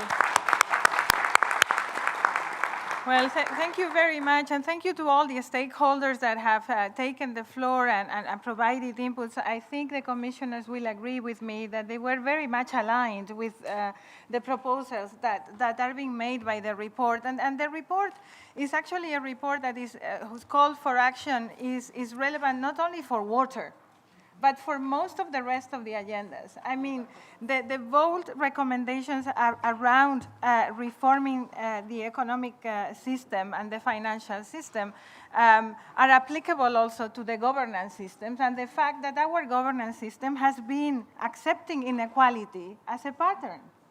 And this is where we are. The governance system that we have is also obsolete, and I think many of the stakeholders have been sharing that as well. This very House does not recognize local and regional governments as a sphere of government. We sit here accredited as civil society. So I think that these are the kind of issues that we need to address, and I think that acknowledging the different stakeholders as knowledge partners and decision makers, like the voices of the indigenous people, but also the claim from the farmers, is extremely relevant. I also welcome and thank the very great inputs from the organized youth to this panel. And with those comments, I would like to give the floor to, on behalf of the stakeholders, that was my role here. I would like to give the floor to Aromar Revi, Director of the Indian Institute for Human Settlements. Aromar, the floor is yours for the closing of the whole session. Thank you, Amelia. Thank you, colleagues, Your Excellency. We've been talking a lot about the problems that we're facing. Tharman talked about regime change. In the last 5,000 years, what has ended civilizations and empires more than anything else has been challenges of water. But we're in a different context at the current point of time, because this regime change, if it works itself out, and I'll take you back to 30 years ago when we started the climate story. We were at 0.5 degrees of temperature elevation 30 years ago. We've gone through 30 years of negotiation. We're at 1.1 at the moment. We're headed for a 1.5 degree overshoot. If we start that journey with water today and land up where we are with climate just now, from our own analysis, there will be 1.2 billion people in the 2050s who will be seriously at risk of food security, and maybe 500 million people who are starving. That's going to be the biggest humanitarian crisis that we can ever see and touch. So I'm going to touch very quickly just now, not on the problems, but the solutions. Because the science is not only clear about the problems, the science is clear about the solutions. And actually, before the science, indigenous people have been very clear about what the solutions are for thousands of years. That's why we have our water and our biodiversity where it is. What might be slightly confusing is the economics. And what is certainly confounded is the political economy. So very quickly, I'll take you through 3 slides. The first thing is the global water cycle is a local to global common good. And this is a very interesting challenge. It's not only a question of the local, it's also a question of building a multi-level system of governance, financing, and implementation all the way to the global scale. Next slide, please. So where do we need to get?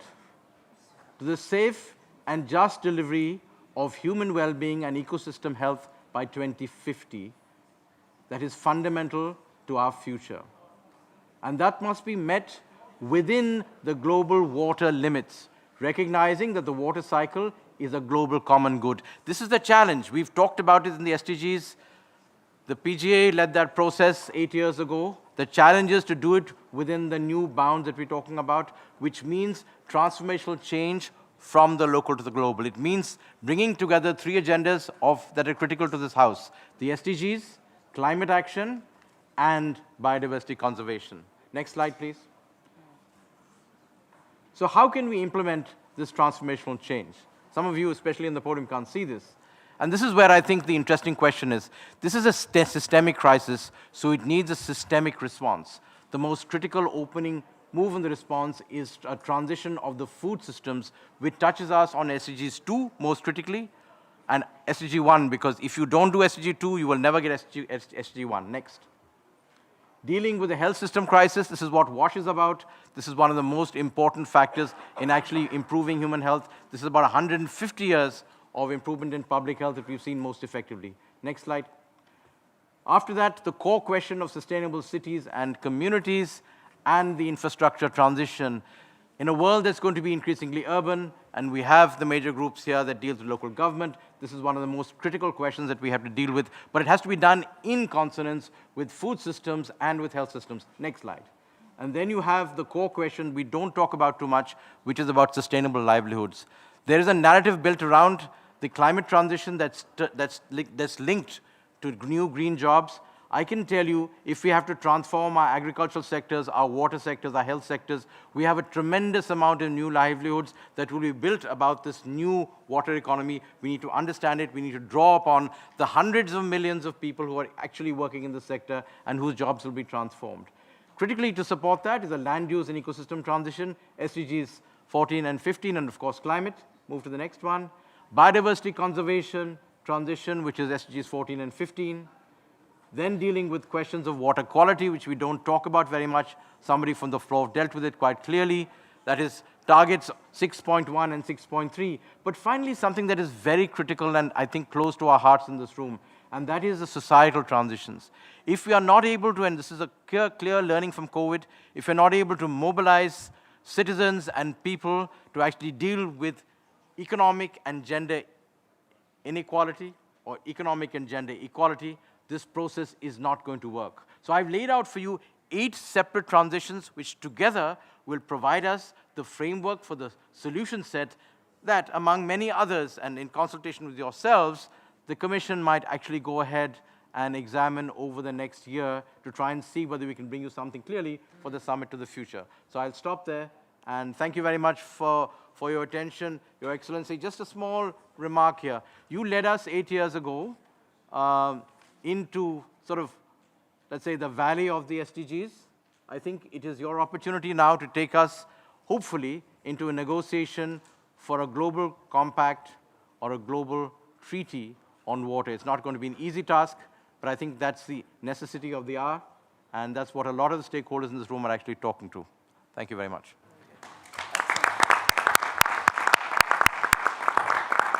Thank you. The interpreters should be released, and thank you very much to everyone that has participated. The stakeholders will be engaged. Congratulations to all the commissioners. Thank you very much, everyone. A safe journey today.